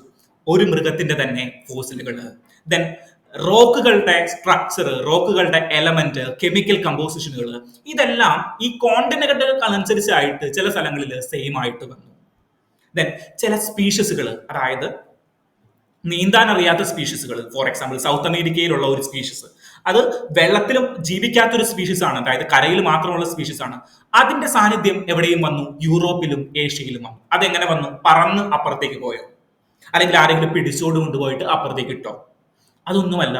അതിന് എല്ലാം ഈ ഇങ്ങനെയുള്ള ഇൻഫോർമേഷൻസ് എല്ലാം ക്രോഡീകരിച്ചിട്ടാണ് നമ്മൾ ആദ്യം ഈ പാൻജിയ പന്തലാസ എന്ന് പറയുന്ന രണ്ട് കോണ്ടിനെന്റും കരയും മാത്രമുള്ള ഒരു കാലഘട്ടത്തിലേക്ക് നമ്മൾ വിരൽ ചൂണ്ടിയത്. ഓക്കെ, പക്ഷേ ഇവിടെ ഒരു പ്രശ്നം കിടപ്പുണ്ട്. ഇത് എന്തുകൊണ്ടാണ് ഇങ്ങനെ നീങ്ങുന്നത് എന്ന് ആർക്കും പറയാനായിട്ട് പറ്റുന്നില്ല. Then, പല ആളുകളും വന്നു. അതിനുശേഷം ആർതൽ ഹോംസ് വന്നു 1931. അദ്ദേഹം കൺവെക്ഷൻ കറന്റ് ഹൈപ്പോത്തിസിസ് എന്ന് പറഞ്ഞൊരു ഹൈപ്പോത്തിസിസ് തിയറിയൊക്കെ കൊണ്ടുവന്നു. ദെൻ അതൊക്കെ നമുക്ക് ഡീറ്റെയിൽ ആയിട്ട് നമ്മുടെ ക്ലാസ്സുകളിലേക്ക് പറയാം. ഇവിടെ പറഞ്ഞു കഴിഞ്ഞു കഴിഞ്ഞാൽ സമയം തികയില്ല. എനിക്ക് ആകെ 1 മണിക്കൂറാണ് തന്നിട്ടുള്ള സമയം. സോ ഇതിന് ശേഷം ഇതിന് ഒരു എക്സ്പ്ലനേഷൻ വേണ്ടേ, അതായത് എന്തുകൊണ്ടാണ് ഇങ്ങനെ നീങ്ങുന്നതിന് എന്നുള്ളതിന് ഒരു എക്സ്പ്ലനേഷൻ വേണ്ടേ. സോ ആ ഒരു എക്സ്പ്ലനേഷൻ പിന്നീടാണ് കണ്ടെത്തുന്നത്. ആ ഒരു എക്സ്പ്ലനേഷൻ കണ്ടെത്തുന്നത്. ആ ഒരു എക്സ്പ്ലനേഷന്റെ പേരാണ് പ്ലേറ്റ് ടെക്ടോണിക് തിയറി. ആ ഒരു എക്സ്പ്ലനേഷന്റെ പേരാണ് പ്ലേറ്റ് ടെക്ടോണിക് തിയറി. എന്താണ് പ്ലേറ്റ് ടെക്ടോണിക്സ് എന്ന് പറഞ്ഞു കഴിഞ്ഞാൽ, അതായത് നമ്മളുടെ ആൽഫ്രഡ് വെഗ്നർ പറഞ്ഞിട്ടുണ്ടായിരുന്നു എന്ത്, കോണ്ടിനെന്റ് ആണ് ഡ്രിഫ്റ്റ് ചെയ്യുന്നത്. പ്ലേറ്റ് ടെക്ടോണിക് തിയറി ഇൻട്രൊഡ്യൂസ് ചെയ്തപ്പോൾ അവര് പറഞ്ഞു, ആൽഫ്രഡ് വെഗ്നറെ, നിങ്ങൾ പറഞ്ഞത് ശരിയാണ്, കോണ്ടിനെന്റുകൾ ഡ്രിഫ്റ്റ് ചെയ്യുന്നുണ്ട്, പക്ഷേ ആക്ച്വലി കോണ്ടിനെന്റുകൾ അല്ല ഡ്രിഫ്റ്റ് ചെയ്യുന്നത്. പകരം എന്താണ് ഡ്രിഫ്റ്റ് ചെയ്യുന്നത്? പകരം കോണ്ടിനെന്റുകളും സമുദ്രവും അടങ്ങുന്ന ഒരു പ്ലേറ്റ് ആണ്. കോണ്ടിനെന്റും സമുദ്രവും അടങ്ങുന്ന ഇതിനെയെല്ലാം അപ്ഹോൾഡ് ചെയ്യുന്ന ഒരു പ്ലേറ്റ് ഉണ്ട്. മനസ്സിലായോ? ഇതിനെല്ലാം അപ്ഹോൾഡ് ചെയ്യുന്ന പ്ലേറ്റ് ഉണ്ട്. ആ പ്ലേറ്റ് ആണ് നീങ്ങിക്കൊണ്ടിരിക്കുന്നത്. അങ്ങനെ ലോകത്തെ എവിടെ, നമ്മളുടെ ഗ്ലോബിനെ അല്ലെങ്കിൽ വേൾഡിനെ പല പ്ലേറ്റുകളായിട്ട് തിരിച്ചിട്ടുണ്ട്. ഈ പ്ലേറ്റ് ആണ് നീങ്ങിക്കൊണ്ടിരിക്കുന്നത്. മനസ്സിലായോ? കൺഫ്യൂസിങ് ആയിരിക്കാം. നിങ്ങൾ ആദ്യമായിട്ട് കേൾക്കുന്നവരാണെങ്കിൽ തീർച്ചയായിട്ടും കൺഫ്യൂസിങ് ആയിരിക്കാം. എന്താണ് നമ്മൾ ഇത്രയും നാളെ വിചാരിച്ചുകൊണ്ടിരുന്നത്? എന്താണ് ഭൂമി കുലുക്കം എന്ന് പറഞ്ഞു കഴിഞ്ഞാൽ ഇത് രണ്ടും ഇടിക്കുന്നു എന്നല്ലേ? അങ്ങനെയല്ല പരിപാടി. മനസ്സിലായോ? സോ നമ്മളുടെ ഈ നമ്മളുടെ കരയും കടലും അടങ്ങുന്ന ഒരു പ്ലേറ്റ് ആണ്. സോ നമ്മളുടെ ഭൂമിയെ 3 ഫാക്ടറുകളായിട്ട് തിരിച്ചിട്ടുണ്ടല്ലോ: ക്രസ്റ്റ്, കോറ്, മാന്റിൽ. അങ്ങനെ ക്രസ്റ്റ്, മാന്റിൽ, കോർ, ഇങ്ങനെ 3 രീതിയിൽ തിരിച്ചിട്ടുണ്ടല്ലോ: ക്രസ്റ്റ്, മാന്റിൽ, കോർ. സോ ഇതിലെ ഈ ക്രസ്റ്റ് പാർട്ടിൽ എന്തൊക്കെ അടങ്ങിയിട്ടുണ്ട്? ഭൂമിയും, അതായത് കരഭാഗവും വെള്ളം ഭാഗവും ഉണ്ട്. സോ കരഭാഗത്തിനെ പ്രധാനമായിട്ടും സിയാൽ എന്ന് പറയും, സിലിക്കൺ ആൻഡ് അലൂമിനിയം അടങ്ങിയിട്ടുള്ള സിയാൽ ഭാഗം. ദെൻ കടൽ ഭാഗത്തെ എന്താ പറയുന്നത്? സിമ എന്ന് പറയും, അതായത് സിലിക്കണും മഗ്നീഷ്യം അടങ്ങിയിട്ടുള്ള സിമ ഭാഗം എന്ന് പറയും. ദെൻ ഉള്ളിലേക്ക് പോയി കഴിഞ്ഞാൽ നൈഫ് എന്ന് നമ്മൾ പറയും. അതൊക്കെ നമ്മുടെ ബേസിക് ആയിട്ടുള്ള കാര്യങ്ങളാണ്, നമ്മുടെ NCERT പഠിക്കുന്ന കാര്യങ്ങളാണ്. എന്തൊക്കെയാണ് അതിന്റെ കെമിക്കൽ കോമ്പൗണ്ടുകൾ ഉള്ളത് എന്നുള്ളതാണ്. സോ ഈ കരയെയും കടലിനെയും അടങ്ങുന്ന അടിയിൽ ഒരു പ്ലേറ്റ് ഉണ്ട്. ആ പ്ലേറ്റ് ആണ് നീങ്ങുന്നത് എന്നാണ് എന്ത് പറയുന്നത്? പ്ലേറ്റ് ടെക്ടോണിക്സ് തിയറിയിൽ പറയുന്നത്. ഓക്കെ, ഈ പ്ലേറ്റുകൾ തമ്മിൽ കൂട്ടിയിടിക്കും. ചില സമയത്ത് വിഘടിച്ചു പോകും, ചില സമയത്ത് ഉരസിപ്പോകും. എങ്ങനെയാണ്? ചില സമയത്ത് കൂട്ടിയിടിക്കും. അതിനെ കൺവേർജിങ് പ്ലേറ്റ് ബൗണ്ടറീസ് എന്നാ പറയുന്നത്. കൺവേർജൻസ്, കൂട്ടിയിടിക്കുക. ചില സമയത്ത് വേറെ എന്താ സംഭവിക്കുന്നത്? ചില സമയത്ത് അകന്നു പോകും ഈ പ്ലേറ്റുകൾ തമ്മിൽ. അകന്നു പോകാനായിട്ട് പല കാരണങ്ങളും ഉണ്ട്. ഇതൊക്കെ ക്ലാസ്സുകളിൽ നമുക്ക് ഡിസ്കസ് ചെയ്യാം. അതൊക്കെ കൺവെൻഷണൽ കറന്റ് ഹൈപ്പോത്തിസിസിലൊക്കെയാണ് നമ്മൾ ഡീറ്റെയിൽ ആയിട്ട് ഡിസ്കസ് ചെയ്യുന്നത്. ഇപ്പൊ നിങ്ങൾ മനസ്സിലാക്കുക, കൂട്ടിയിടിക്കും ചില സമയത്ത്. അല്ലെങ്കിൽ എന്താ ചെയ്യുന്നത്? അകന്നു പോകും. അകന്നു പോകുമ്പോൾ എന്താ പറയുന്നത്? ഡൈവേർജൻസ്. ദെൻ എന്താ സംഭവിക്കുന്നത്? ദെൻ നമ്മളുടെ ഇടിക്കും അല്ലെങ്കിൽ ഉരസുമ്പോൾ എന്താ പറയുന്നത്? Transform plate boundaries.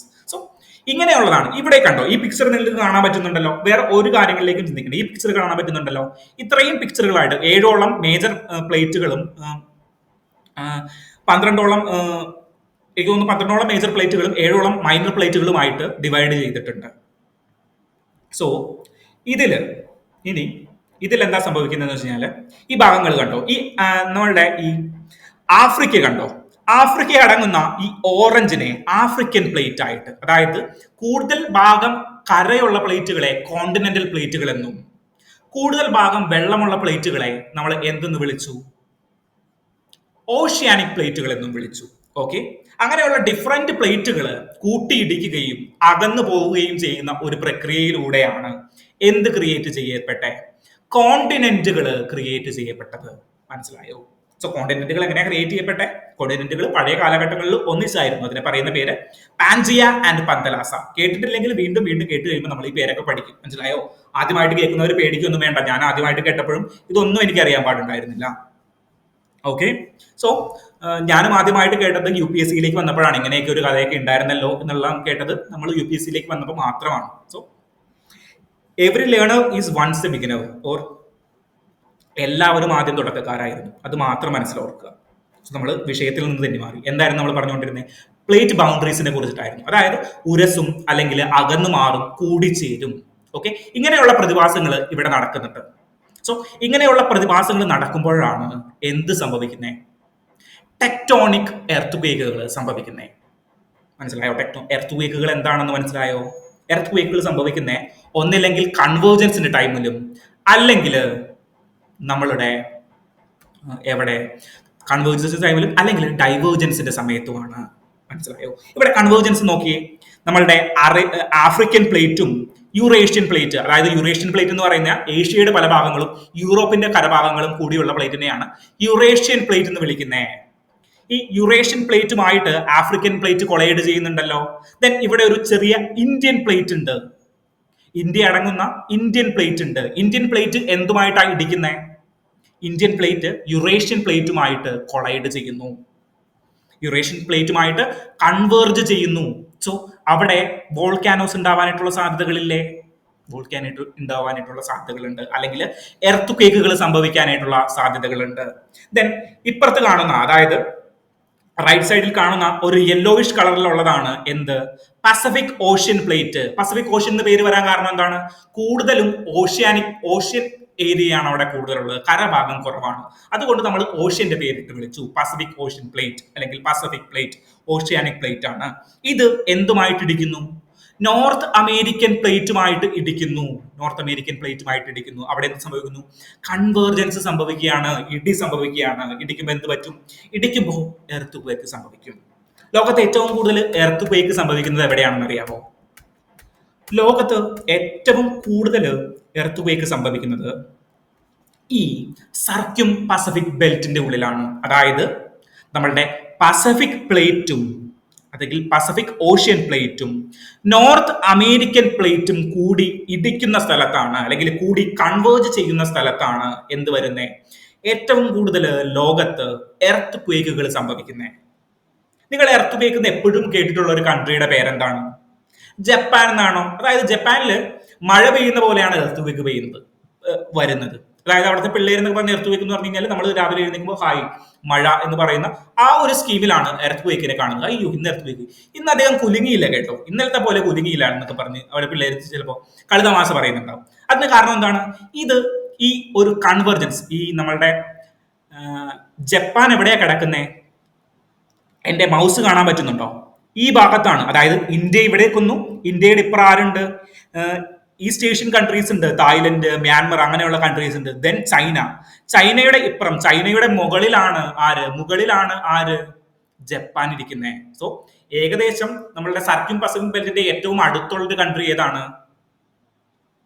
നമ്മളുടെ ജപ്പാനാണ്. സോ അതാണ് അവിടെ ഏറ്റവും കൂടുതൽ എർത്ത് ക്വേക്ക് വരാനായിട്ടുള്ള കാരണങ്ങൾ. മനസ്സിലായോ? സോ ഈ പസഫിക് ഓഷ്യൻ എന്ന് പറയുമ്പോൾ ശാന്ത സമുദ്രം എന്നാണ് മലയാളത്തിൽ.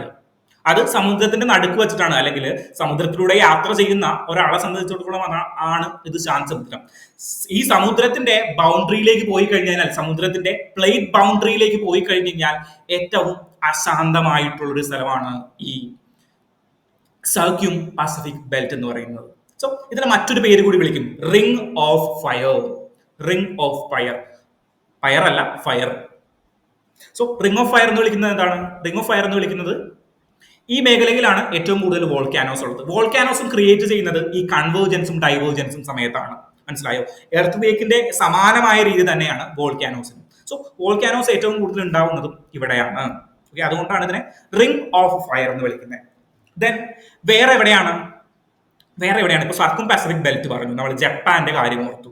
വേറെ എവിടെയാണ് ഏറ്റവും കൂടുതൽ എർത്ത് ക്വേക്കുകൾ ഉണ്ടാകുന്നത്? ദെൻ ട്രാൻസ് യൂറേഷ്യൻ ബെൽറ്റ് ഉണ്ട്. അതായത് നമ്മളുടെ പിക്ചറിലേക്ക് പോകാം, നമുക്ക് ഒരു സെക്കൻഡ് ഒന്ന് വെയിറ്റ് ചെയ്താൽ പിക്ചറിലേക്ക് പോകാം.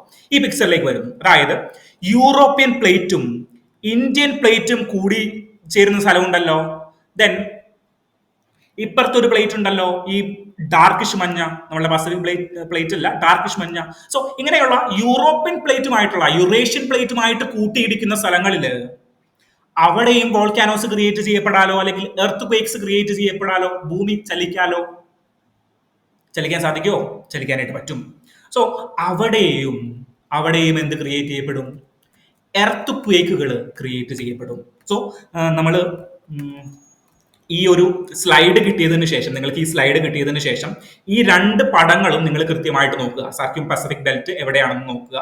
അതിനുശേഷം ട്രാൻസ് യൂറേഷ്യൻ ബെൽറ്റ് എവിടെയാണെന്ന് നോക്കുക. അതായത് ഇവിടെ റെഡ് കളറിൽ മാർക്ക് ചെയ്തിരിക്കുന്നത് കണ്ടോ, ഇതാണ് ട്രാൻസ് യൂറേഷ്യൻ ബെൽറ്റ് എന്ന് പറഞ്ഞു കഴിഞ്ഞാൽ. ഓക്കെ, ഈ ട്രാൻസ് യൂറേഷ്യൻ ബെൽറ്റ് ഏതൊക്കെയാണ്? അതായത് ഇന്ത്യ ഓസ്ട്രേലിയൻ പ്ലേറ്റ് ഉണ്ട്, അല്ലെങ്കിൽ ഇന്ത്യൻ പ്ലേറ്റും ആഫ്രിക്കൻ പ്ലേറ്റും നമ്മളുടെ എന്തുമായിട്ട് ഇടിക്കുന്നു? യുറേഷ്യൻ പ്ലേറ്റുമായിട്ട് ഇടിക്കുന്ന സ്ഥലം. സോ അവിടെയും വോൾക്കാനോസ് ക്രിയേറ്റ് ചെയ്യപ്പെടും, അല്ലെങ്കിൽ എന്ത് ക്രിയേറ്റ് ചെയ്യപ്പെടും? നമ്മളുടെ എർത്ത് ക്വേക്ക് ക്രിയേറ്റ് ചെയ്യപ്പെടും. ഓക്കെ, ദെൻ മിഡ് ഓഷ്യാനിക് റിഡ്ജുകൾ. മിഡ് ഓഷ്യാനിക് റിഡ്ജുകൾ എന്ന് പറഞ്ഞു കഴിഞ്ഞു കഴിഞ്ഞാൽ അതായത് കടലിന് നടുക്ക് ചില വോൾക്കാനോസ് ക്രിയേറ്റ് ചെയ്യപ്പെടുന്നുണ്ട്, അല്ലെങ്കിൽ കടലിന് നടുക്ക് എന്തുണ്ട്? നമ്മളുടെ ക്രസ്റ്റ്, മാൻഡില്, കോർ എന്ന് നമ്മൾ ഡിവൈഡ് ചെയ്തിട്ടുണ്ടല്ലോ നമ്മുടെ ഭൂമിയെ. അതിൽ മാൻഡിൽ നിന്ന് വരുന്ന ചില പൾപ്പുകൾ ഉണ്ട്. ഈ മിഡ് ഓഷ്യാനിക് റിഡ്ജിന്റെ കൺസെപ്റ്റ് നിങ്ങൾക്ക് പൂർണ്ണമായിട്ട് മനസ്സിലാവണമെങ്കിൽ നിങ്ങൾ നമ്മളുടെ ജോഗ്രഫിയുടെ എല്ലാ ടോപ്പിക്കുകളും പഠിക്കണം. അതായത് എങ്ങനെയാണ് കൺവെൻഷണൽ കറന്റ് ഹൈപ്പോതിസിസ് വർക്ക് ചെയ്യുന്നത് എന്ന് പഠിച്ചു കഴിഞ്ഞാൽ മാത്രമാണ് ഈ മിഡ് ഓഷ്യാനിക് റിഡ്ജ് എന്താണെന്ന് മനസ്സിലാവുകയുള്ളൂ. അതായത് 1931 ഒരു കൺസെപ്റ്റാണ്. അത് പറയാനായിട്ടുള്ളൊരു ടൈം ഇല്ലാത്തതുകൊണ്ട് ഞാൻ ചുരുക്കുകയാണ്. മിഡ് ഓഷ്യാനിക് റിഡ്ജ് എന്ന് പറഞ്ഞു കഴിഞ്ഞാൽ ഓഷ്യന്റെ താഴെ, അതായത് ഓഷ്യന്റെ പ്രതലം സെയിം ആയിട്ട് കിടക്കുകയല്ല. അതായത് ക്രിക്കറ്റ് കളിക്കാൻ പറ്റിയ സ്ഥലമല്ല ഓഷ്യന്റെ പ്രതലം എന്ന് പറഞ്ഞു കഴിഞ്ഞാൽ. പ്രതലമല്ല, ഏറ്റവും ഡീപ്പ് ആയിട്ടുള്ള സ്ഥലം എന്ന് പറഞ്ഞു കഴിഞ്ഞാൽ. ഓക്കെ, അവിടെ എന്തുണ്ട്? അവിടെ റിഡ്ജുകൾ ഉണ്ട്. മനസ്സിലായോ? നിങ്ങൾ കേട്ടിട്ടുണ്ടാവും, ആദ്യത്തെ ജീവന്റെ കണികകൾ പുറപ്പെട്ടത് ഡീപ്പ് സാലോ വാട്ടറിലാണ്, അല്ലെങ്കിൽ ഡീപ്പ് വാട്ടറിൽ, സാലോ വാട്ടറിലല്ല ഡീപ്പ് വാട്ടറിലാണ്. അവിടെയുള്ള ഇങ്ങനെയുള്ള വെന്റുകളിൽ നിന്നാണ് ആദ്യത്തെ ജീവന്റെ കണികകൾ വന്നത് എന്ന് നിങ്ങൾ കേട്ടിട്ടുണ്ടാവും. അങ്ങനെ ഒരു തിയറിയൊക്കെ ഉണ്ട്. സോ ഇങ്ങനെയുള്ള മിഡ് ഓഷ്യാനിക് റിഡ്ജുകൾ നമ്മളുടെ ഓഷ്യന്റെ കീഴിലുണ്ട്. ഏറ്റവും കൂടുതൽ പെർട്ടിക്കുലർലി ഉള്ളത് നമ്മളുടെ അറ്റ്ലാന്റിക് ഓഷ്യനിലാണ്. അറ്റ്ലാന്റിക് ഓഷ്യനിൽ ഇവിടെ ഡോട്ട് ഇട്ട് വരച്ചിരുന്ന വരകൾ കണ്ടോ, അത് പ്ലേറ്റ് ബൗണ്ടറീസ് ആണ്. അതുപോലെ ഒരു വര എവിടെയും ഉണ്ട് നമ്മളുടെ ഈ മിഡ് ഓഷ്യാനിക് റിഡ്ജിന് വേണ്ടിയിട്ട്, അല്ലെങ്കിൽ മിഡ് ഓഷ്യാനിക് റിഡ്ജിന് വേണ്ടിയിട്ട് ഈ അറ്റ്ലാന്റിക് സമുദ്രത്തിന് നടുക്കേ കൂടി, അറ്റ്ലാന്റിക് എന്ന് പറയുമ്പോൾ ഒരു ചാനൽ പോലെ എസ് ഷേപ്പിലിരിക്കുന്ന ഒരു ഇതാണ് ഈ മൗസ് മൂവ് ചെയ്യുന്നത് കണ്ടോ. സോ അതുപോലെ ഒരു വര എന്തിനുണ്ട്? ഈ മിഡ് ഓഷ്യാനിക് റിഡ്ജസിനുണ്ട്. റിഡ്ജസ് എന്ന് പറഞ്ഞു കഴിഞ്ഞാൽ മനസ്സിലാക്കുക. സോ അവിടെ ഒരു ഹീറ്റ് അകത്ത് നിന്ന് വരുന്നുണ്ട്. എവിടെ നിന്ന്? മാൻഡിലിൽ നിന്നുള്ള ഒരു ഹീറ്റ് അകത്തേക്ക് വരുന്നുണ്ട്. സോ അവിടെ ഡിസ്റ്റിങ്ക്ട് ലാൻഡ് ഫോമുകൾ, അല്ലെങ്കിൽ ഓഷ്യാനിക് ഫ്ലോറുകൾ ക്രിയേറ്റ് ചെയ്യപ്പെടുന്നുണ്ട്. മൗണ്ടുകൾ എന്ന് പറയും, സീ മൗണ്ടുകൾ എന്ന് പറയും. അങ്ങനെ ഡിഫറെന്റ് ഫോമുകൾ അവിടെ ക്രിയേറ്റ് ചെയ്യപ്പെടുന്നുണ്ട്. മനസ്സിലാക്കുക. മിഡ് ഓഷ്യാനിക് റിഡ്ജിലും ഈ പ്രശ്നം നടക്കുന്നുണ്ടെന്ന് മനസ്സിലാക്കി വെക്കുക. ബാക്കി രണ്ട് കാര്യങ്ങൾ ക്ലിയർ ആയല്ലോ, ട്രാൻസ് യൂറേഷ്യൻ ബെൽറ്റും സർക്യൂം പസഫിക് ബെൽറ്റും. അതിനൊരു സംശയമില്ലല്ലോ. മിഡ് ഓഷ്യാനിക് റിഡ്ജ് നമുക്ക് കൃത്യമായിട്ട് പഠിക്കാം, പക്ഷെ ഇതൊരു ടൈം കൺസ്യൂമിംഗ് ആയിട്ടുള്ള പ്രോസസ്സാണ്. ദെൻ വേറൊരു കാര്യം കൂടിയുണ്ട്, ഇൻട്രാ പ്ലേറ്റ് എർത്ത് ക്വേക്കുകൾ. ഇൻട്രാ പ്ലേറ്റ് എർത്ത് ക്വേക്കുകൾ, അതായത് ഇതിന് ഏറ്റവും ഒരു ഉദാഹരണത്തോട് കൂടിയിട്ട് നമുക്ക് പഠിക്കാം.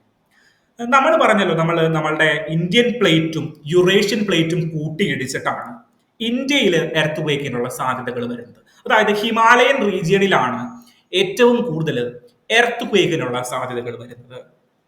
ഓക്കെ, സോ 2001-2002 തോന്നുന്നു, ഗുജറാത്തിൽ ഒരു ഭൂകമ്പം ഉണ്ടായി. ഗുജറാത്തിൽ ഒരു ഭൂമി കുലുക്കം ഉണ്ടായി. ഭൂകമ്പമല്ല, ഭൂമി കുലുക്കം ഉണ്ടായി. ഗുജറാത്ത് എവിടെ കിടക്കുന്നു? ഹിമാലയൻ എവിടെ കിടക്കുന്നു? സയന്റിസ്റ്റുകൾ ഞെട്ടിപ്പോയി. ഇത് എന്തുകൊണ്ടാണ് ഇവിടെ ഈ ഗുജറാത്ത് എവിടെയാ കിടക്കുന്നത്? ഇന്ത്യയുടെ വെസ്റ്റേൺ പാർട്ടില്. ഹിമാലയൻ എവിടെയാ കിടക്കുന്നത്? നമ്മൾ പറഞ്ഞ ട്രാൻസ് യൂറേഷ്യൻ ബെൽറ്റ് എവിടെയാ കിടക്കുന്നത്? അങ്ങോട്ട് മുകളിൽ ഇത് ഗുജറാത്തിൽ ഇരിക്കുന്നവൻ ഹിമാലയൻ കണ്ടിട്ട് പോലുമില്ല. തൊഴുത് പ്രാർത്ഥിക്കുന്ന ഒരു സ്കീം മാത്രമേ ഉള്ളൂ. ഗുജറാത്തിൽ ഭൂമി കുലുക്കം ഉണ്ടായി. ഞെട്ടിപ്പോയി ആളുകൾ ഇതിനുള്ള കാരണം തിരയാനായിട്ട് തീരുമാനിച്ചു. അപ്പോ നമുക്ക് ഉത്തരം കിട്ടി. ഇങ്ങനെ ഈ ട്രാൻസ് യൂറേഷ്യൻ ബെൽറ്റുകളിൽ, അതായത് ഈ കൺവേർജൻസ് പ്ലേറ്റ് ബൗണ്ടറികളിലും ഡൈവേർജൻസ് പ്ലേറ്റ് ബൗണ്ടറികളുടെ ഇടയിലും മാത്രമല്ല എന്തുണ്ടാവുക, നമ്മളുടെ എർത്ത് ക്വേക്കുകൾ ഉണ്ടാവുക. പകരം ഇന്റർ പ്ലേറ്റ് ബൗണ്ടറീസ്, അല്ലെങ്കിൽ ഇൻട്രാ പ്ലേറ്റ് ബൗണ്ടറീസിന്റെ ഉള്ളിലും എർത്ത് ക്വേക്കുകൾ ഉണ്ടാവും. അതായത് ഒരു പ്ലേറ്റ്, ഒരു ചെറിയ പ്ലേറ്റ് ഉണ്ടല്ലോ, അല്ലെങ്കിൽ ഒരു വലിയ പ്ലേറ്റ് ഉണ്ടല്ലോ, Indian plate for example. Indian പ്ലേറ്റിനെ പല പല ചെറിയ ഭാഗങ്ങളായിട്ട് മുറിക്കുന്നുണ്ട്, അല്ലെങ്കിൽ ചെറിയ ചെറിയ പ്ലേറ്റുകൾ ചേർന്നതാണ്. ഓക്കെ, ആ പ്ലേറ്റുകളുടെ ഇടയിൽ ഉണ്ടാകുന്ന ഇതേപോലെയുള്ള കൺവേർജൻസിനും ഡൈവേർജൻസിനും എന്ത് കാരണമാകും? എർത്ത് ക്വേക്ക് കാരണമാകും. അങ്ങനെയാണ് ഗുജറാത്തിൽ എർത്ത് ക്വേക്ക് സംഭവിച്ചത്. ഓക്കെ, അപ്പോ എന്തൊക്കെ കാരണങ്ങൾ കൊണ്ടാണ്? ഒന്നാമത്തെ കാരണം എന്താണ്? കൺവേർജൻസും ഡൈവേർജൻസും കൊണ്ടാണ് എർത്ത് ക്വേക്ക് ഉണ്ടാകുന്നത്. മനസ്സിലായല്ലോ. പ്ലേറ്റുകൾ തമ്മിൽ കൂട്ടിയിടിക്കുന്നു, അകന്നു പോകുന്നു. പ്ലേറ്റുകൾ തമ്മിൽ കൂട്ടിയിടിക്കുന്നു, അകന്നു പോകുന്നു. ഈ രണ്ട് കാരണങ്ങൾ കൊണ്ടാണ് എർത്ത് ക്വേക്ക് ഉണ്ടാകുന്നത്. ഏറ്റവും കൂടുതൽ എർത്ത് ക്വേക്ക് ഉണ്ടാകുന്നത് എവിടെയാണ്? ജപ്പാനിലാണ്. അപ്പോൾ ആ ഒരു സ്ഥലത്തെ എന്താ നമ്മൾ വിളിക്കുക? സർക്യൂം പസഫിക്. പസഫിക്കിന് ചുറ്റുമുള്ള ഏരിയ ഒന്നാമത്തെ ഏരിയ. രണ്ടാമത്തെ ഏരിയ എവിടെയാണ്? Trans Eurasian belt. അതായത് യുറേഷ്യൻ എന്ന് പറയുന്ന പ്ലേറ്റും ആഫ്രിക്കയും ഇന്ത്യൻ പ്ലേറ്റും ഒക്കെ കൊളൈഡ് ചെയ്യുന്ന യുറേഷ്യന്റെ ചുറ്റുമുള്ള plate area, trans Eurasian belt. മൂന്നാമത്തെ എവിടെയാണ്? Mid oceanic ridge. മനസ്സിലായോ? കരഭാഗങ്ങളിൽ മാത്രമല്ലല്ലോ എന്തുണ്ടാകുന്നേ? നമ്മളുടെ ഭൂമി കുലുക്കം ഉണ്ടാകുന്ന, അല്ലെങ്കിൽ എർത്ത് ക്വേക്ക് ഉണ്ടാകുന്നേ, കടലിലും ഉണ്ടാകും. ഓക്കെ, കടലിലും ഇങ്ങനെയുള്ള ചില ചില ഏരിയാസ് ഉണ്ട്. അതിനെ വിളിക്കുന്ന പേരാണ് മിഡ് ഓഷ്യാനിക് റിഡ്ജ്. അകത്ത് നിന്ന്, മാൻഡിലിന്റെ അകത്ത് നിന്ന് പുറത്തേക്ക് വരുന്നുണ്ട് എന്ത്? ഫ്യൂംസ് വരുന്നുണ്ട്. സോ ആ ഒരു ഏരിയാസിനെ മിഡ് ഓഷ്യാനിക് റിഡ്ജ് എന്നാണ് വിളിക്കുന്നത്. മിഡ് ഓഷ്യാനിക് റിഡ്ജ് പാർട്ടിൽ ഉണ്ടാവും. എങ്കിലും പിന്നെ ഗുജറാത്തിൽ എങ്ങനെ സംഭവിച്ചു? ഗുജറാത്തിൽ സംഭവിച്ചപ്പോഴാണ് ഇൻട്രാ പ്ലേറ്റ് എർത്ത് ക്വേക്ക് എന്നുള്ള ഒരു കാര്യം നമുക്ക് പിടികിട്ടിയത്. നമുക്കല്ല, ഇതിന് മുന്നേ പറഞ്ഞിട്ടുള്ളവരാണ്. ഗുജറാത്തിന്റെ ഒരു എക്സാമ്പിൾ ആയിട്ട് ഞാൻ പറഞ്ഞു എന്ന് മാത്രമേ ഉള്ളൂ. മനസ്സിലായി? ഗുജറാത്തിൽ എർത്ത് ക്വേക്കിന് നമ്മൾ കണ്ടുപിടിച്ചു ഇൻട്രാ പ്ലേറ്റ് എർത്ത് ക്വേക്ക് ഉണ്ട്. ഇന്ത്യൻ പ്ലേറ്റ് എന്ന് പറഞ്ഞു കഴിഞ്ഞാൽ ഒരൊറ്റ പ്ലേറ്റ് അല്ല. ഇന്ത്യൻ പ്ലേറ്റ് എന്ന് പറഞ്ഞു കഴിഞ്ഞാൽ പല പ്ലേറ്റുകൾ ചേർന്നിട്ടുള്ള, പല ചെറിയ ചെറിയ പ്ലേറ്റുകൾ ചേർന്നിട്ടുള്ള ഒരു വലിയ പ്ലേറ്റ് ആണ്. ഓക്കെ, അതുകൊണ്ടാണ് ഗുജറാത്തിൽ, ഹിമാലയത്തിന്റെ അടുത്ത് പോലും അല്ലാത്ത ഗുജറാത്തിൽ എന്ത് സംഭവിച്ചേ? ഭൂമി കുലുങ്ങിയത്. എനിക്ക് തോന്നുന്നു 2001 കാലഘട്ടം എന്ന് തോന്നുന്നു. ഓക്കെ, ഇതാണ് എർത്ത് ക്വേക്കിന്റെ ഏറ്റവും അടിസ്ഥാനപരമായിട്ടുള്ള കാര്യങ്ങൾ. എർത്ത് ക്വേക്ക് എങ്ങനെയാണ് ഉണ്ടാകുന്നത്? പ്ലേറ്റുകളുടെ കൺവേർജൻസും ഡൈവേർജൻസും. പ്ലേറ്റ് ടെക്ടോണിക് തിയറി ഒന്നും കേട്ടിട്ട് നിങ്ങൾ തല പോകണ്ടോ. വന്ന് ഇടിക്കുന്നു, മുട്ടുന്നു, പൊട്ടുന്നു, അത്രേ ഉള്ളൂ. ആരെങ്കിലും വന്ന് ഇടിക്കുമ്പോൾ നമ്മൾ റേസ് ആവില്ല, അതുപോലെ ഭൂമിയും റേസ് ആവുന്നു. അത്രേ ഉള്ളൂ കാര്യം. കണക്ട് ചെയ്ത് പഠിക്കുക. ഓക്കെ, സോ ഇത് മനസ്സിലാക്കി എന്ന് വിചാരിക്കുന്നു. ഇനി ഇന്ത്യയുടെ സിസ്മിക് വൾണറബിലിറ്റിയെ കുറിച്ചിട്ട് നമുക്ക് പറയാം. ഇന്ത്യയുടെ ഇന്നത്തെ ആർട്ടിക്കിൾ പറയുന്നത് ഇന്ത്യയുടെ സിസ്മിക് വൾണറബിലിറ്റി അല്ലെങ്കിൽ ടെക്ടോണിക് വൾണറബിലിറ്റി. ഇന്ത്യയുടെ എവിടെയൊക്കെ ആണ് ഏറ്റവും വൾണറബിൾ ആയിട്ടുള്ള റീജിയൻ ഉള്ളത്? എവിടെയൊക്കെയാണ്? ഇന്ത്യയിൽ ഏറ്റവും കൂടുതൽ വൾണറബിൾ ആയിട്ടുള്ള ഒരു സ്ഥലമാണ് നമ്മളുടെ ഹിമാലയൻ റീജിയൻ, അല്ലെ? ഹിമാലയൻ റീജിയൻ, ജമ്മു കാശ്മീർ, അല്ലെങ്കിൽ നേപ്പാൾ, ബംഗാൾ. നേപ്പാളിലൊക്കെ ഇടക്കിടക്ക് ഭൂമി കുലുക്കും. അങ്ങനെയുള്ള ആ മേഖലകൾ ഏറ്റവും വൾണറബിൾ ആണ്. അല്ലെങ്കിൽ എർത്ത് ക്വേക്ക് പ്രോൺ ഏരിയ ആണ്. വൾണറബിൾ എന്നല്ല, എർത്ത് ക്വേക്ക് പ്രോൺ ഏരിയ ആണ്. ദെൻ ഡൽഹി അടക്കമുള്ള പ്രദേശങ്ങൾ. ദെൻ നമ്മളുടെ ഇൻട്രാ പ്ലേറ്റുകൾ, ഇന്ത്യൻ പ്ലേറ്റിന്റെ ചെറിയ ചെറിയ വിടവുകൾ ഉണ്ടല്ലോ, അല്ലെങ്കിൽ ചെറിയ ചെറിയ കൺവേർജിങ് ഭാഗങ്ങളുണ്ടല്ലോ, അതിനിടയിലുള്ള സ്ഥലങ്ങളും ഇന്ത്യയിൽ എർത്ത് ക്വേക്ക് വൾണറബിൾ ഏരിയ ആണ്, അല്ലെങ്കിൽ എർത്ത് ക്വേക്ക് പ്രോൺ ഏരിയാസ് ആണ്. ഓക്കെ, ഇനി ഈ എർത്ത് ക്വേക്കിനെ നമ്മൾ തടയേണ്ടതിന്റെ, അല്ലെങ്കിൽ എർത്ത് ക്വേക്കിനെ നമ്മൾ ഒരു ഡിസാസ്റ്ററിനെ പ്രിവെന്റ് ചെയ്യുന്നതിന്റെ ആവശ്യകത എന്താണ്? അതാണ് ഇവിടെ നമ്മൾ ഡീറ്റെയിൽ ആയിട്ട് നമ്മളുടെ ഈ ആർട്ടിക്കിൾ പ്രത്യേകമായിട്ട് ഡിസ്കസ് ചെയ്തു പോകുന്നത്. ഓക്കെ, സോ ഇന്ത്യയുടെ എർത്ത് ക്വേക്ക് പ്രോൺ ഏരിയാസിനെ 4ആയിട്ട് ഡിവൈഡ് ചെയ്തിട്ടുണ്ട്. Zone 2, zone 3, zone 4 and zone 5. 2 മുതൽ 5 വരെ സോണുകളായിട്ട്, 4 സോണുകളായിട്ട് നമ്മൾ ഡിവൈഡ് ചെയ്തിട്ടുണ്ട്. ഓക്കെ, ഇതില് സോൺ 5 ആണ് ഏറ്റവും കൂടുതൽ high risk area. Then north east area, Andaman Nicobar ഐലൻഡുകൾ, അങ്ങനെയുള്ള സ്ഥലങ്ങളൊക്കെയാണ് ഈ high risk area, very high risk ഏരിയയിൽ വരുന്നത്. ദെൻ സോൺ 4ലേക്ക് വരുമ്പോഴോ അതിലും കുറഞ്ഞ ഏരിയ. സോൺ 2 എന്ന് പറഞ്ഞു കഴിഞ്ഞാൽ ലോ റിസ്ക് ഏരിയ. ഓക്കെ, ഇതാണ് ഇന്ത്യയുടെ സിസ്മിക് വൾണറബിലിറ്റി അല്ലെങ്കിൽ സിസ്മിക് പ്രോൺ ഏരിയയെ നമ്മൾ ഡിവൈഡ് ചെയ്തിരിക്കുന്നത്. ഇവിടെ പറയുന്നത് എന്താണ്? ഈ ആർട്ടിക്കിളിൽ പ്രത്യേകമായിട്ട് പറയുന്നത് ഇന്ത്യ ഒരു സിസ്മിക് റിസൈലൻസിന് പറ്റിയ ഒരു കൺട്രിയാണോ? ഇന്ത്യയുടെ ബിൽഡിങ്ങുകളുടെ കപ്പാസിറ്റി, അതായത് ഡൽഹിയിൽ ഒരു എർത്ത് വേക്ക് സംഭവിച്ചു കഴിഞ്ഞ് കഴിഞ്ഞാൽ, എർത്ത് വേക്ക് കഴിഞ്ഞ മാസം സംഭവിച്ചു.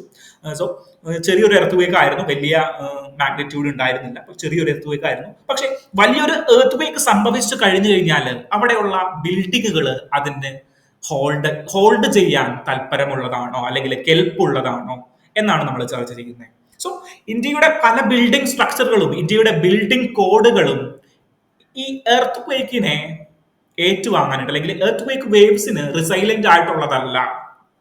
ഓക്കെ, സോ പല നിർമ്മിതികളും നമ്മൾ നിർമ്മിക്കുമ്പോൾ ഇപ്പോഴും നമ്മളുടെ ബേസിക് എർത്ത് ക്വേക്കിന്റെ പല കാര്യങ്ങളും നമ്മൾ പാലിക്കാതെയാണ് മുന്നോട്ട് പോകുന്നത്. സോ അതെല്ലാം ചേഞ്ച് ചെയ്താൽ മാത്രമേ നമുക്ക് സ്ട്രിഞ്ചന്റ് ആക്ഷൻസ് ആരുടെ കയ്യിൽ നിന്ന് വേണം, നമ്മളുടെ ഗവൺമെന്റിന്റെ കയ്യിൽ നിന്ന് വേണം എന്നുള്ളതാണ് ഇവിടെ ഡീറ്റെയിൽ ആയിട്ട് ഡിസ്കസ് ചെയ്തിരിക്കുന്ന ആർട്ടിക്കിൾ.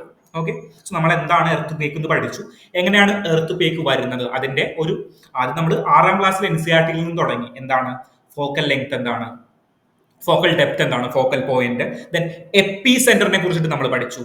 ദെൻ ഇത് വായിക്കാത്തവർ വായിക്കുക, എപ്പി സെന്ററിനെ കുറിച്ചിട്ട് നമ്മൾ പഠിച്ചു. എപ്പി സെന്റർ എന്ന് പറഞ്ഞു കഴിഞ്ഞാൽ നമ്മുടെ സർഫസിൽ ഭൂമിയുടെ പ്രതലത്തിൽ ടച്ച് ചെയ്യുന്ന സ്ഥലം. ഈ എർത്ത് ക്വേക്കിന്റെ വേവ് ആദ്യമായിട്ട് ഭൂമിയിൽ ടച്ച് ചെയ്യുന്നത് ഈ എപ്പി സെന്ററിലായിരിക്കും. ഓക്കെ, ദെൻ അവിടുന്ന് ഭൂമിയുടെ പല ഭാഗങ്ങളിലേക്ക് ഇങ്ങനെ സ്പ്രെഡ് ചെയ്തു പോകും. അങ്ങനെയാണ് ഇത് വരുന്നത്, എപ്പി സെന്റർ വരുന്നത്. അതിനെക്കുറിച്ച് ബേസിക്കുകൾ പഠിച്ചതിന് ശേഷം നമ്മൾ എന്ത് പഠിച്ചു, എങ്ങനെയാണ് ഈ എർത്ത് ക്വേക്ക് ഉണ്ടാകുന്നത്, എർത്ത് ക്വേക്ക് ഉണ്ടാകുന്നത്, രസം ഉണ്ടാകുന്നത് എങ്ങനെ, അല്ലെങ്കിൽ എർത്ത് ക്വേക്ക് ഉണ്ടാകുന്നത് എങ്ങനെ. നമ്മൾ ഉദയനാണ് താരത്തിൽ പറയുന്ന പോലെ രസം ഉണ്ടാവുകയല്ലോ ഉണ്ടാക്കുകയല്ലേ എന്ന് പറയുന്നത് പോലെ തന്നെയാണ് എർത്ത് ക്വേക്ക് ഉണ്ടാവുകയല്ല ഉണ്ടാക്കുകയാണ്. ആര്? രണ്ട് പ്ലേറ്റുകൾ കൂട്ടിയിടിക്കുമ്പോൾ അല്ലെങ്കിൽ രണ്ട് പ്ലേറ്റുകൾ വിഘടിച്ചു പോകുമ്പോൾ അതിനെന്ത് പറയും? കൺവേർജൻസും ഡൈവേർജൻസും. ഓക്കെ, എവിടെയാണ് പ്രധാനമായിട്ട് എർത്ത് ക്വേക്കുകൾ ഉണ്ടാകുന്നത്? ട്രാൻസ് യൂറേഷ്യൻ ബെൽറ്റ് ഉണ്ട് നമ്മളുടെ അടുത്തുള്ളത്, പിന്നെ ജപ്പാനെ കേന്ദ്രീകരിച്ച് ചെയ്തിട്ടുണ്ട്. സർക്യൂം പസഫിക് ബെൽറ്റ് ഉണ്ട്, ജപ്പാനെ കേന്ദ്രീകരിച്ചല്ല, പസഫിക് ഓഷ്യന്റെ ചുറ്റുമുള്ള എല്ലാ സ്ഥലങ്ങളും ഈ എർത്ത് ക്വേക്ക് പ്രോൺ ആണ്. സോ ട്രാൻസ് യൂറേഷ്യൻ ബെൽറ്റ് ഉണ്ട്, സർക്യൂം പസഫിക് ബെൽറ്റ് ഉണ്ട്, ദെൻ ഇൻട്രാ പ്ലേറ്റുകൾ ഉണ്ട്, ഇൻട്രാ കോണ്ടിനെന്റൽ അല്ലെങ്കിൽ ഇൻട്രാ പ്ലേറ്റുകൾ ഉണ്ട്, ദെൻ വേറെ എന്താ ഉള്ളത്, മിഡ് ഓഷ്യാനിക് റിഡ്ജുകൾ ഉണ്ട്, ഓഷ്യന്റെ അടിയിലുള്ള ചില പ്രത്യേക കേന്ദ്രങ്ങളുണ്ട്. ഇങ്ങനെയുള്ള 4 സ്ഥലങ്ങളാണ് പ്രധാനമായിട്ടും എർത്ത് ക്വേക്കുകൾ വരുന്നതെന്ന് പഠിച്ചു.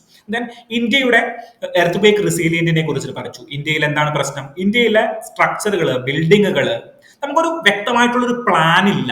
അതായത് ഒരു comprehensive plan, national action plan എന്ന് പറഞ്ഞിട്ട് ന്യൂ ഇന്ത്യയിൽ ഒരു പ്ലാൻ ഇല്ല, പുതുതായിട്ടുള്ള ഒരു പ്ലാൻ ഇല്ല. സോ അങ്ങനെ ഒരു പ്ലാൻ നമ്മൾ ഇംപ്ലിമെന്റ് ചെയ്യേണ്ടത് അത്യാവശ്യമാണ്. കാരണം കറന്റ്ലി ഒരുപാട് എർത്ത് ക്വേക്കുകളുടെ വാർത്തകൾ നമ്മൾ കേൾക്കുന്നുണ്ട്.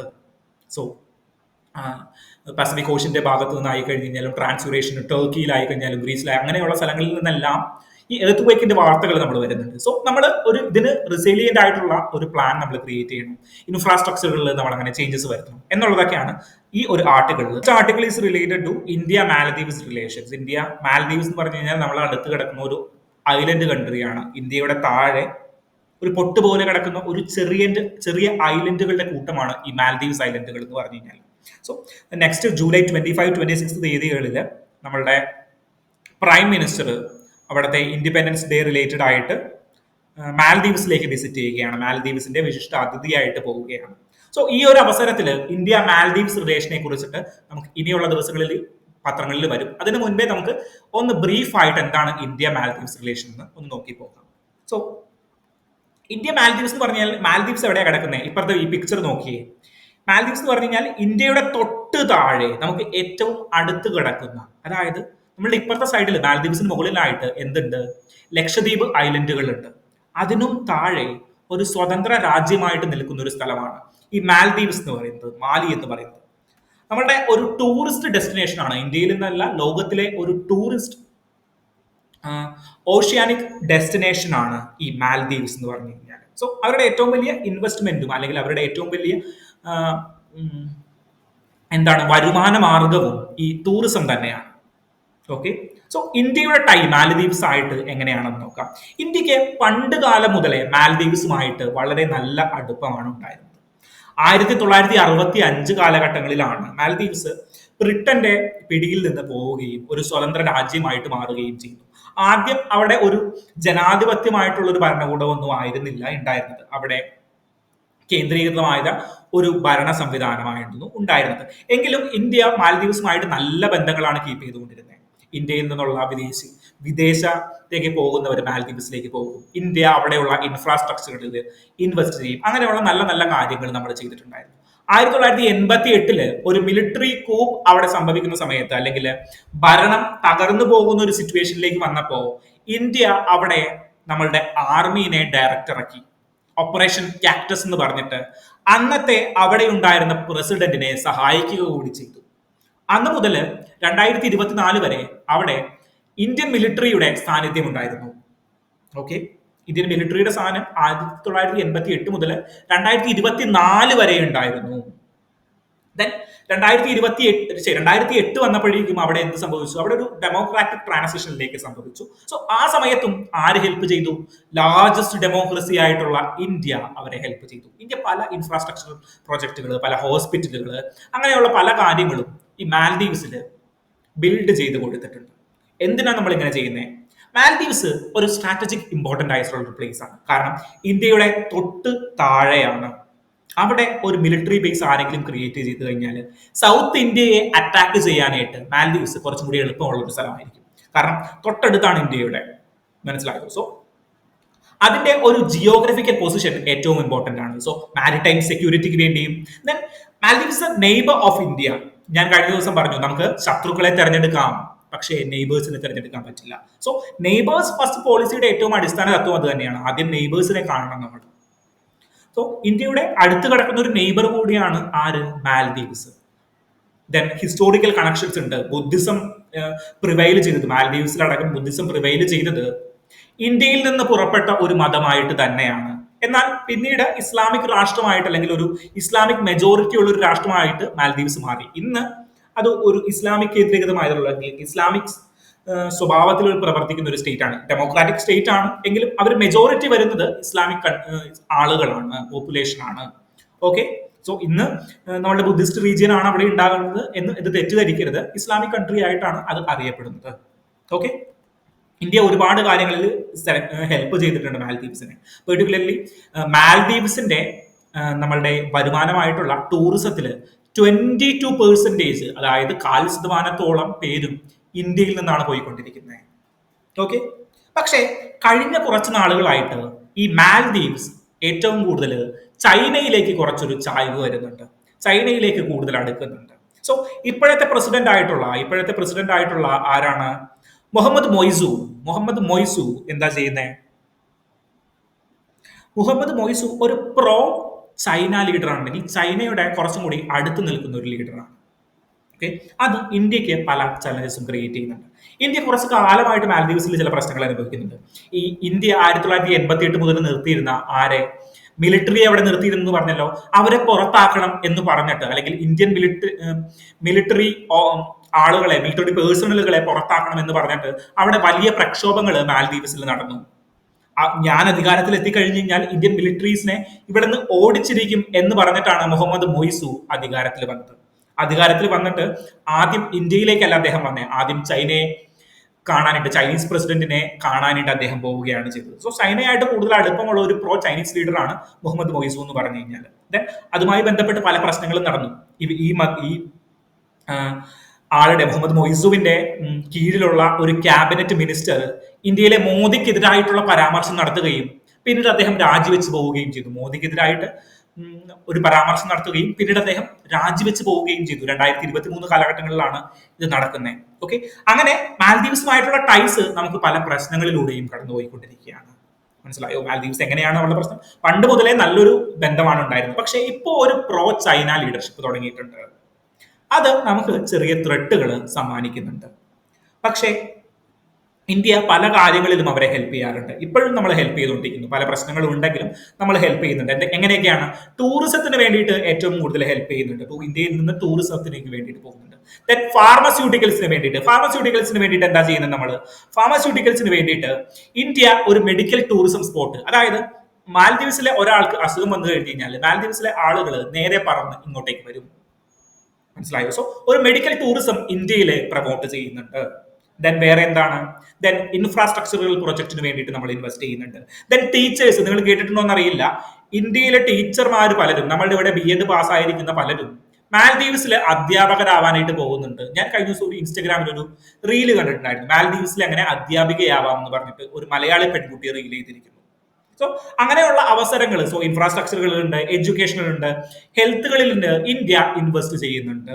ഓക്കെ, ഇതാണ് മാൽദീവ്സിന്റെ ഒരു ടോട്ടൽ എന്ത് ഇന്റർനാഷണൽ റിലേഷൻസ്. ഇന്ത്യയുമായിട്ട് ചില പ്രശ്നങ്ങളുണ്ട്. ഒരു പ്രോ ചൈന ബിഹേവിയർ മാൽദീവ്സ് ഇപ്പോൾ കാണിക്കുന്നുണ്ട്. ഓക്കെ, ഇതാണ് ടോട്ടൽ ഇന്ത്യ മാൽദീവ്സ് റിലേഷന്റെ ഒരു ബ്രീഫ്. ഇനി നമുക്ക് ഡീറ്റെയിൽ ആയിട്ട് നെക്സ്റ്റ് ആർട്ടിക്കിളുകൾ ഇനി വരും ദിവസങ്ങളിൽ വരുമ്പോൾ ഡീറ്റെയിൽ ആയിട്ട് നമുക്ക് ഡിസ്കസ് ചെയ്യാം. ഓക്കെ, സോ നമ്മൾ ലാസ്റ്റ് ആർട്ടിക്കിളിലേക്ക് പോവുകയാണ്. ലാസ്റ്റ് ആർട്ടിക്കിൾ പറയുന്നത് 357 Maoist killed across country in A year. ഒരു വർഷത്തിൽ 357 മാവോയിസ്റ്റുകളെ കൊന്നു കളഞ്ഞു. സോ എന്താണ് ഈ മാവോയിസം എന്ന് നമുക്ക് നോക്കാം. എന്താണ് മാവോയിസം അല്ലെങ്കിൽ നക്സലിസം എന്ന് പറയുന്നത് എന്താണ്? ഇന്ത്യയിൽ എങ്ങനെയാണ് ഇത് ഉടലെടുത്തത്? എന്തൊക്കെയാണ് ഇവരുടെ പ്രശ്നങ്ങൾ? എന്തിനു വേണ്ടിയിട്ടാണ് ഇങ്ങനെ ഒരു സംഭവം രൂപീകരിക്കപ്പെട്ടത് എന്ന് നമുക്ക് നോക്കാം. കുറച്ച് നാളായിട്ട് ഈ മാവോയിസ്റ്റ് ആക്രമണങ്ങൾ കുറവായിരുന്ന ഒരു കാലഘട്ടമായിരുന്നു. മാവോയിസ്റ്റിന്റെ ഒരു സർജ് കുറഞ്ഞിരുന്ന ഒരു കാലഘട്ടമായിരുന്നു. എങ്കിലും വീണ്ടും പല ഭാഗങ്ങളിലും ഇത് വീണ്ടും തലപൊക്കി തുടങ്ങിയിട്ടുണ്ട് എന്നുള്ളൊരു രീതിയിൽ കാണിക്കുന്ന ഒരു പരാമർശമാണ് 357 മാവോയിസ്റ്റ് കിൽഡ് എന്ന് പറയുമ്പോൾ നമുക്ക് മനസ്സിലാവുന്നത്. ഓക്കെ, മാവോയിസം അല്ലെങ്കിൽ മാവോയിസത്തിന്റെ മറ്റൊരു പേരാണ് നക്സലിസം എന്ന് പറയുന്നത്. സോ നക്സലിസം എന്ന് പറഞ്ഞാൽ എക്സ്ട്രീം കമ്മ്യൂണിസം ആണ്. ഓക്കെ, എക്സ്ട്രീം കമ്മ്യൂണിസം ആണ്. നമ്മൾ കേരളത്തിൽ ആരാ ഭരിക്കുന്നത്? കമ്മ്യൂണിസ്റ്റ് പാർട്ടി ഓഫ് ഇന്ത്യ ആണല്ലോ. ആ കമ്മ്യൂണിസത്തിന്റെ അല്ലെങ്കിൽ മാർക്സ് രൂപീകരിച്ച കമ്മ്യൂണിസത്തിന്റെ ഒരു എക്സ്ട്രീം ഫോമാറ്റ് ആണ് ഈ നക്സലിസം എന്ന് പറഞ്ഞു കഴിഞ്ഞാൽ. സോ ആയുധ വിപ്ലവത്തിലൂടെ അല്ലെങ്കിൽ ആയുധം എടുത്തുകൊണ്ട് നമ്മളുടെ അധികാര വർഗങ്ങളെ കൊന്നടക്കിക്കൊണ്ട് മാർക്സ് സ്വപ്നം കണ്ട ഒരു ഈഗാലിറ്റേറിയൻ സൊസൈറ്റി രൂപപ്പെടുത്തുക എന്നുള്ളതാണ് ഈ മാവോയിസത്തിന്റെ അല്ലെങ്കിൽ നക്സലിസത്തിന്റെ പ്രത്യേകത എന്ന് പറഞ്ഞു കഴിഞ്ഞാൽ, അല്ലെങ്കിൽ അടിസ്ഥാന ആശയം എന്ന് പറഞ്ഞു കഴിഞ്ഞാൽ. അതായത് നമ്മളെ അടക്കി വാണിരുന്ന തമ്പ്രാക്കന്മാരെ ആയുധം കൊണ്ട് നേരിടുക, ഇതായിരുന്നു അവരുടെ ലക്ഷ്യം എന്ന് പറഞ്ഞു കഴിഞ്ഞാൽ. എന്തുകൊണ്ടാണ് ഇതിനെ മാവോയിസം അല്ലെങ്കിൽ നക്സലിസം എന്നാണ് രണ്ട് പേര് വരാനായിട്ടുള്ള കാരണം? അതായത് ഇന്ത്യയില് ഇങ്ങനെ ഒരു ലെഫ്റ്റ് ടെററിസം അല്ലെങ്കിൽ ലെഫ്റ്റ് വിങ് എക്സ്ട്രീമിസം സ്റ്റാർട്ട് ചെയ്യുന്നത് 1966 ബംഗാളിലെ നക്സൽ ബാരി എന്ന് പറയുന്ന സ്ഥലത്തായിരുന്നു. നക്സൽ ബാരിയിൽ നടന്ന ഒരു പെസന്റ് റിവോൾട്ടുമായി ബന്ധപ്പെട്ടാണ് ആദ്യമായി ഇങ്ങനെ ഒരു ലെഫ്റ്റ് വിങ് എക്സ്ട്രീമിസം ഇന്ത്യയിൽ ഉടലെടുത്ത് പോകുന്നത്. ഓക്കെ, സോ ആ ഒരു സ്ഥലത്ത് ഉടലെടുത്തത് കൊണ്ടാണ് നക്സലിസം എന്ന് പറയുന്ന പേരിൽ അത് അറിയപ്പെടാനായിട്ട് തുടങ്ങിയത്. ഓക്കെ, സോ നക്സലിസം എന്ന പേര് എങ്ങനെയാ വന്നേ? നക്സൽ ബാരി എന്ന് പറയുന്ന ബംഗാളിലെ നക്സൽ ബാരി എന്ന് പറയുന്ന സ്ഥലത്താണ് 1967 ഒരു പെസന്റ് റിവോൾട്ട് ആയിട്ട് ഇത് തുടങ്ങിയത്. ദെൻ മാവോയിസം എന്ന് പറഞ്ഞു കഴിഞ്ഞാൽ എന്താണ്? മാവോ എന്ന് പറഞ്ഞു കഴിഞ്ഞാൽ ആരാണ്? മാവോ സെതൂങ്. ചൈനീസ് റെവല്യൂഷനെ കുറിച്ചിട്ട് പഠിച്ചിട്ടുള്ള ഒരാളും മാവോ സെതൂങ്ങിനെ കേൾക്കാതെ പോയിട്ടില്ല. ചൈനീസ് റിപ്പബ്ലിക്കിന്റെ പിതാമഹനായിട്ടുള്ള ആളാണ് നമ്മളുടെ മാവോ സെതൂങ് എന്ന് പറഞ്ഞു കഴിഞ്ഞാൽ. മാവോ എന്താ ചെയ്തേ? മാവോ ലോങ് മാർച്ച് നടത്തി 1936 അദ്ദേഹത്തിന്റെ രാജ്യത്ത് ചുറ്റും ഒരു ലോങ് മാർച്ച് നടത്തി. ആ ലോങ് മാർച്ചിൽ എന്താ ചെയ്തേ? അദ്ദേഹം ആളുകളെ സംഘടിപ്പിച്ചു, ജന്മികളെ വെട്ടിക്കൊന്നു. പോകുന്ന വഴിയിലെ എല്ലാം അദ്ദേഹം ഈ സ്ഥലങ്ങൾ പിടിച്ചെടുത്തു. ജന്മികളുടെ കീഴിൽ അടിയാളന്മാർക്ക് കൊടുക്കാതെ വെച്ചിരുന്ന, ജന്മി അനുഭവിച്ചിരുന്ന സ്ഥലങ്ങൾ പിടിച്ചെടുക്കുകയും അത് സാധാരണക്കാർക്ക് വിതരണം ചെയ്ത് പോയി. അതായത് പിടിച്ചെടുക്കുന്നു, കത്തി കൊണ്ട് ജന്മിയെ കൊല്ലുന്നു, തോക്കുകൊണ്ട് ജന്മിയെ കൊല്ലുന്നു, ടിഷ്യൂ എന്ന് പറഞ്ഞു ജന്മിയെ കൊന്നിട്ട് എന്ത് ചെയ്യുന്നു? ആ സ്ഥലം സാധാരണ ആളുകൾക്ക്, പാവപ്പെട്ടവർക്ക് കൊടുത്തുകൊണ്ട് പോയി. ഓക്കെ, അങ്ങനെ ഒരു ഇഗാലിറ്റേറിയൻ സൊസൈറ്റി ക്രിയേറ്റ് ചെയ്തു. സോ അവിടെ നിയമം കയ്യിലെടുത്തുകൊണ്ടാണല്ലോ അദ്ദേഹം ചെയ്തത്. അതിനെയാണ് മാവോയിസം എന്ന് പറയുന്നത്. മാവോയുടെ പാത പിന്തുടരുന്നവര്. ഇന്ത്യയിലെ മാവോയിസം ചെയ്യുന്നവർ ആരാണ്? നക്സൽ ബാരിയിൽ നിന്ന് തുടങ്ങിയ മാവോയിസ്റ്റിന്റെ വരികള് നക്സലിസം എന്നറിയപ്പെട്ടു. ഓക്കെ, ഇന്ത്യയിലെ 10ഓളം സ്റ്റേറ്റുകള്, പെർട്ടിക്കുലർലി ഈസ്റ്റേൺ സ്റ്റേറ്റുകൾ, പ്രത്യേകമായിട്ട് ട്രൈബൽ ഏരിയാസ്, പെസന്റ് റിവോൾട്ടുകൾ നടന്നിട്ടുള്ള Rajmahal hill areas, then Jharkhand region, ഇങ്ങനെയുള്ള 10ഓളം സ്റ്റേറ്റുകൾ, ഈവൻ കേരള, കർണാടക, ദെൻ ആന്ധ്രാപ്രദേശ് റീജിയനുകൾ പോലും ഒരു കാലത്ത് ഈ നക്സലിസത്തിന്റെ അടിയിലായിരുന്നു. നിങ്ങൾ മലയാളിയായിട്ടുള്ള ഒരു ആളുടെ പേര് കേട്ടിട്ടുണ്ടോ എന്നറിയില്ല, വെള്ളത്തൂവൽ സ്റ്റീഫൻ. അറിയില്ല, അങ്ങനെ ഒന്ന് രണ്ട് കുറച്ച് പേരൊക്കെ കേരളത്തിൽ നിന്ന് ഉൾപ്പെടെയുള്ള ഈ നക്സലിസത്തിന്റെ പ്രചാരകരായിട്ടൊന്നും ഉണ്ടായിരുന്നു. വെള്ളത്തൂവൽ സ്റ്റീഫൻ, ദെൻ ഒരുപാട് പേരുണ്ടായിരുന്നു. സോ ഇവരുടെ അടിസ്ഥാനപരമായിട്ടുള്ള പ്രശ്നം എന്തായിരുന്നു? കാടിന്റെ മക്കളായിരുന്നു. അല്ലെങ്കിൽ കേരളത്തിലാണെങ്കിൽ വയനാട് റീജിയണിൽ കേന്ദ്രീകരിച്ചിട്ടായിരുന്നു പ്രധാനമായിട്ടും എന്തുണ്ടായിരുന്നേ, ഈ നക്സലിസവും മാവോയിസവും ഒക്കെ പ്രധാനമായിട്ടും ഉണ്ടായിരുന്നത്. സോ ഇവരുടെ പ്രശ്നം എന്താണ്? ഈ ഫാക്ടറി ഓണേഴ്സ് അല്ലെങ്കിൽ അധികാരികള്, മുതലാളിമാര് ഇവരെ അടിച്ചമർത്തുകയാണ്. എന്ത് കൊടുക്കാണ്ട്? കൂലി കൊടുക്കാണ്ട്. ഇവരുടെ പെണ്ണുങ്ങളെ പീഡിപ്പിക്കുകയും ഇവരുടെ കുട്ടികളെ ചൂഷണം ചെയ്യുകയും ചെയ്തു. അതുവഴി എന്താ ചെയ്തേ? അതുവഴി ഇവർക്ക് ലഭ്യമാകേണ്ടിയിരുന്ന നീതി നഷ്ടമായി. അപ്പോഴാണ് ഇവർ ആയുധമെടുക്കുന്നത്. ആയുധമെടുത്തുകൊണ്ട് അവരുടെ ജന്മിക്കെതിരെ, അവരുടെ മുതലാളിക്കെതിരെ പോരാടാനായിട്ട് തുടങ്ങി. അങ്ങനെയാണ് നക്സലിസം രൂപപ്പെടുന്നത്. സർ, നക്സലിസം വളരെ 1967 ശേഷം പല ഫോമുകളിൽ നിലനിന്നു. അതായത് 1969 ഇത് ഡിവൈഡ് ചെയ്തു. ആരാണ് നക്സലിസം തുടങ്ങിയതെന്ന് വെച്ച് കഴിഞ്ഞാൽ ചാരു മജുംദാർ എന്ന് പറഞ്ഞിട്ട്, കാനു സനിയാൽ എന്ന് പറഞ്ഞ രണ്ട് പേരുകളാണ്. രണ്ട് പേരല്ല, ഒരാൾ കൂടിയുണ്ട്. ചാരു മജുംദാർ, കാനു സനിയാൽ എന്ന് പറയുന്ന രണ്ട് പേരുകളാണ് ഈ നക്സലിസത്തിന്റെ പിതാമഹന്മാരായിട്ട് ഇന്ത്യയിൽ അറിയപ്പെടുന്നത്. ചാരു മജുംദാറിന്റെ ഒരു ആത്മകഥയുണ്ട്. ആത്മകഥയല്ല, ചാരു മജുംദാറിനെ കുറിച്ചിട്ട് ഈ അടുത്തൊരു പുസ്തകം ഇറങ്ങിയിട്ടുണ്ടായിരുന്നു. എനിക്ക് തോന്നുന്നു 2022 ദ ഡ്രീമർ റിബൽ, അല്ലെങ്കിൽ ദ റിബൽ ലീഡറോ അങ്ങനെ എന്തോ പറഞ്ഞിട്ടാണ് പുസ്തകം. ദ ഡ്രീമർ റിബൽ എന്ന് പറഞ്ഞിട്ടാണ് ചാരു മജുംദാറിനെ കുറിച്ചിട്ട് ഇറങ്ങിയിട്ടുണ്ടായിരുന്ന പുസ്തകം. ഗംഭീരമായിട്ടുള്ള പുസ്തകമാണ്. എന്താണ് അദ്ദേഹത്തിന്റെ ആശയം എന്നൊക്കെ പറയുന്ന ഒരു പുസ്തകമായിരുന്നു. ഓക്കെ, സോ നമ്മൾ പറഞ്ഞു വന്നത് എങ്ങനെയാണ് ഇതിന്റെ ഫോർമേഷൻ. ചാരു മജുംദാർ ആയിരുന്നു, ദെൻ കാനു സനിയാൽ ആയിരുന്നു. രണ്ടുപേരാണ് ഇത് സ്റ്റാർട്ട് ചെയ്തിട്ടുണ്ടായിരുന്നത്. അതിനുശേഷം ഈ നക്സലിസത്തിന് ഒരു പ്രത്യേകമായിട്ടൊരു കോൺസ്റ്റിറ്റ്യൂഷനോ ഒരു അജണ്ടയോ ഇല്ല. സമാധാനം അല്ലെങ്കിൽ ഈഗാലിറ്റേറിയൻ സൊസൈറ്റി ക്രിയേറ്റ് ചെയ്യുക. അതിന് പല വഴികളുണ്ട്. ഇപ്പോ communist party of India, Marxist, നമ്മളുടെ CPIM ഇവിടെ എന്താ ചെയ്യുന്നത്? കോൺസ്റ്റിറ്റ്യൂഷണൽ വഴി അവരുടെ കമ്മ്യൂണിസ്റ്റ് ആശയധാരകൾ അല്ലെങ്കിൽ ഈഗാലിറ്റേറിയൻ സൊസൈറ്റിക്ക് വേണ്ടി പ്രവർത്തിക്കുന്നു. മനസ്സിലായോ? പക്ഷേ നക്സലിസ്റ്റ് എന്താ ചെയ്യുന്നത്? കോൺസ്റ്റിറ്റ്യൂഷനെ തകിടം മറിച്ചുകൊണ്ട്, ആയുധം കയ്യിലെടുത്തുകൊണ്ട് അവര് എന്ത് ചെയ്യുന്നു? അവര് ഈഗാലിറ്റേറിയൻ സൊസൈറ്റിക്ക് വേണ്ടി പ്രവർത്തിക്കുന്നു. ഓക്കെ, സോ അങ്ങനെ ആയുധം കയ്യിലെടുക്കുന്നവരെ ആരും ഇന്റേണൽ സെക്യൂരിറ്റിയുടെ ഭാഗമായിട്ട് വെറുതെ വെക്കത്തില്ല. സോ ഇതിലുണ്ടാകുന്ന പല പിളർപ്പുകളും വന്നു. 1969 CPIML അല്ലെങ്കിൽ മാർക്സിസ്റ്റ് ലെനിനിസ്റ്റ് എന്ന് പറയുന്ന രണ്ടായിട്ട് ഡിവൈഡ് ചെയ്യുകയാണ്. ഓക്കെ, അതിനുശേഷം 2004 formation of CPI Maoist. CPIML മാറിയിട്ട് CPI മാവോയിസ്റ്റ് എന്ന് പറയുന്ന ഒരു സംഘടന രൂപപ്പെട്ടു. ഓക്കെ, ഇങ്ങനെയുള്ള പല വിഘടനങ്ങളും പല കൂടിച്ചേരുകളും ഇതിനുള്ളിൽ സംഭവിക്കുകയാണ്. CPIML എന്ന് പറഞ്ഞു കഴിഞ്ഞാൽ, CPI മാർക്സിസ്റ്റ് ലെനിനിസ്റ്റ് എന്ന് പറഞ്ഞു കഴിഞ്ഞാൽ ഇപ്പോ അംഗീകരിച്ചിട്ടുള്ള ഒരു പാർട്ടിയാണ്. നിങ്ങൾ കഴിഞ്ഞ ദിവസത്തെ പത്രം എടുത്ത് നോക്കിക്കഴിഞ്ഞ് കഴിഞ്ഞാൽ കോൺസ്റ്റിറ്റ്യൂഷന്റെ സെക്യുലറിസത്തെ കുറിച്ചിട്ട് ഇന്ത്യൻ ദ ഹിന്ദു ന്യൂസ് പേപ്പറിൽ സെക്യുലറിസത്തെ സംബന്ധിച്ചിട്ടൊരു ആർട്ടിക്കിൾ എഴുതിയത് CPIML-ന്റെ ആരാണ്? ഹെഡ് ആണ് അല്ലെങ്കിൽ സെക്രട്ടറി ആണ് ആർട്ടിക്കിൾ എഴുതിയിട്ടുണ്ടായിരുന്നത്. CPIM-ന്റെ ഒരു ആർട്ടിക്കിൾ ഉണ്ടായിരുന്നു. നമ്മളുടെ MA ബേബി സാർ എഴുതിയ ഒരു ആർട്ടിക്കിൾ ഉണ്ടായിരുന്നു. CPIM വേറെ, CPIML വേറെ, CPI മാവോയിസ്റ്റ് എന്ന് പറയുന്ന സംഘടന വേറെ. ഓക്കെ, മാർക്സിസ്റ്റ് എന്ന് പറയുന്ന സംഘടനയല്ല, മാർക്സിസ്റ്റ് ലെനിനിസ്റ്റ് എന്ന് പറയുന്ന സംഘടന. ഓക്കെ, തമ്മിൽ കൂട്ടിക്കുഴഞ്ഞു പോകരുത്. ഓക്കെ, ദെൻ ഡിഫറെന്റ് ഫേസസ് ഉണ്ടായിരുന്നു. നമ്മൾ ഇനി എങ്ങനെയാണ് ഇതിനെ അടിച്ചൊതുക്കിയതെന്ന് നോക്കണം. നമ്മൾ ഇതിനെ എങ്ങനെയാണ് അടിച്ചൊതുക്കിയത്? നമ്മൾ ഡിഫറെന്റ് പ്രൊജക്ടുകൾ ഇംപ്ലിമെന്റ് ചെയ്യുക. അതായത് ഗ്രീൻ ഹണ്ട് എന്ന് പറഞ്ഞൊരു പ്രൊജക്ട് അല്ലെങ്കിൽ ഗ്രീൻ ഹണ്ട് എന്ന് പറയുന്ന ഒരു പ്രോഗ്രാം നമ്മൾ ക്രിയേറ്റ് ചെയ്തു. അതുവഴി നമ്മൾ ഈ മാർക്സിസ്റ്റ്, നമ്മളുടെ നക്സലിസ്റ്റ് കേന്ദ്രീകൃതമായിട്ടുള്ള പ്രദേശങ്ങളിൽ അവിടുത്തെ ആളുകളെ യൂസ് ചെയ്തുകൊണ്ട്, അല്ലെങ്കിൽ സാധാരണ അവിടെ നിന്ന് തന്നെ വരുന്ന ആളുകളെ യൂസ് ചെയ്തുകൊണ്ട് നമ്മൾ ഇവരെ കണ്ടുപിടിക്കാനായിട്ടും ഇവരെ കൊന്നുകളയാനായിട്ടും തീരുമാനിച്ചു. ഓക്കെ, പിന്നെ ഇതിൽ നിന്ന് മാറാനായിട്ട് ഉദ്ദേശിക്കുന്നവർക്ക് വേണ്ടിയിട്ട് പല പ്രോഗ്രാമുകളും ഇൻട്രൊഡ്യൂസ് ചെയ്തു. അതിൽ ഇമ്പോർട്ടന്റ് ആയിട്ടുള്ള ഒരു പ്ലാനാണ് government Samadhan strategy four smart leadership. Samadhan എന്ന് പറഞ്ഞു കഴിഞ്ഞാൽ ഓരോ ലെറ്റേഴ്സിനും അവിടെ അർത്ഥമുണ്ട്.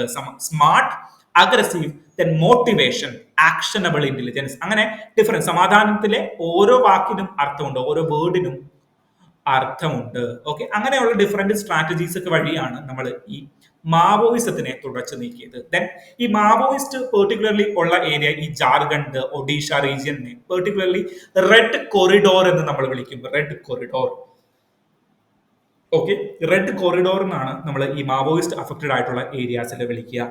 ഓക്കെ, പിന്നെ നമ്മളുടെ ഗവൺമെന്റിന്റെ റൂൾസ് പ്രകാരം ഈ സാധാരണക്കാർക്ക് പല അവകാശങ്ങളും കൊടുക്കുകയും അവരെ മുൻനിരയിലേക്ക് കൊണ്ടുവരികയും നമ്മളുടെ ഈ മാവോയിസ്റ്റ് അല്ലെങ്കിൽ നക്സലിസ്റ്റുകൾ അധിനിവേശ പ്രദേശങ്ങളെ അവരിൽ നിന്ന് മോചിപ്പിക്കുകയും ചെയ്തു.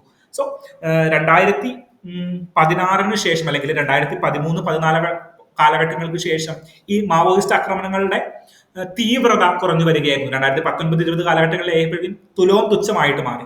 ദെൻ വീണ്ടും ചെറിയ ചെറിയ പ്രശ്നങ്ങൾ വീണ്ടും ഉടലെടുത്ത് വരുന്നുണ്ട്. ഓക്കെ, ഇതാണ് നമ്മളുടെ ടോട്ടൽ ആർട്ടിക്കിളുകൾ എന്ന് പറഞ്ഞു കഴിഞ്ഞാൽ. സോ സമയത്തിന്റെ ഒരു പരിമിതി ഉണ്ട്, അതുകാണ് സ്ലൈഡുകളിലുള്ള എല്ലാം എനിക്ക് ഡിസ്കസ് ചെയ്ത് പോകാൻ പറ്റാത്തത്. അതിനാൽ സ്ലൈഡ് നിങ്ങൾക്ക് ഡീറ്റെയിൽ ആയിട്ട് വായിക്കണം എന്നുണ്ടെങ്കിൽ നമുക്ക് നമ്മളുടെ വാട്സപ്പിൽ മെസ്സേജ് അയക്കുകയോ നമ്മളുടെ ടെലഗ്രാം ഗ്രൂപ്പിൽ ലോഗിൻ ചെയ്യുകയോ അല്ലെങ്കിൽ ടെലഗ്രാം ഗ്രൂപ്പിൽ ജോയിൻ ചെയ്യുകയോ ചെയ്തു കഴിഞ്ഞാൽ നിങ്ങൾക്ക് സ്ലൈഡുകളും ബാക്കി കറണ്ട് അഫയേഴ്സിന്റെ അപ്ഡേറ്റുകളും നിങ്ങൾക്ക് അവിടെ ലഭിക്കുന്നതാണ്. ഓക്കെ, ഇതാണ് നമ്മളുടെ ഇന്നത്തെ current affairs article. Thank you.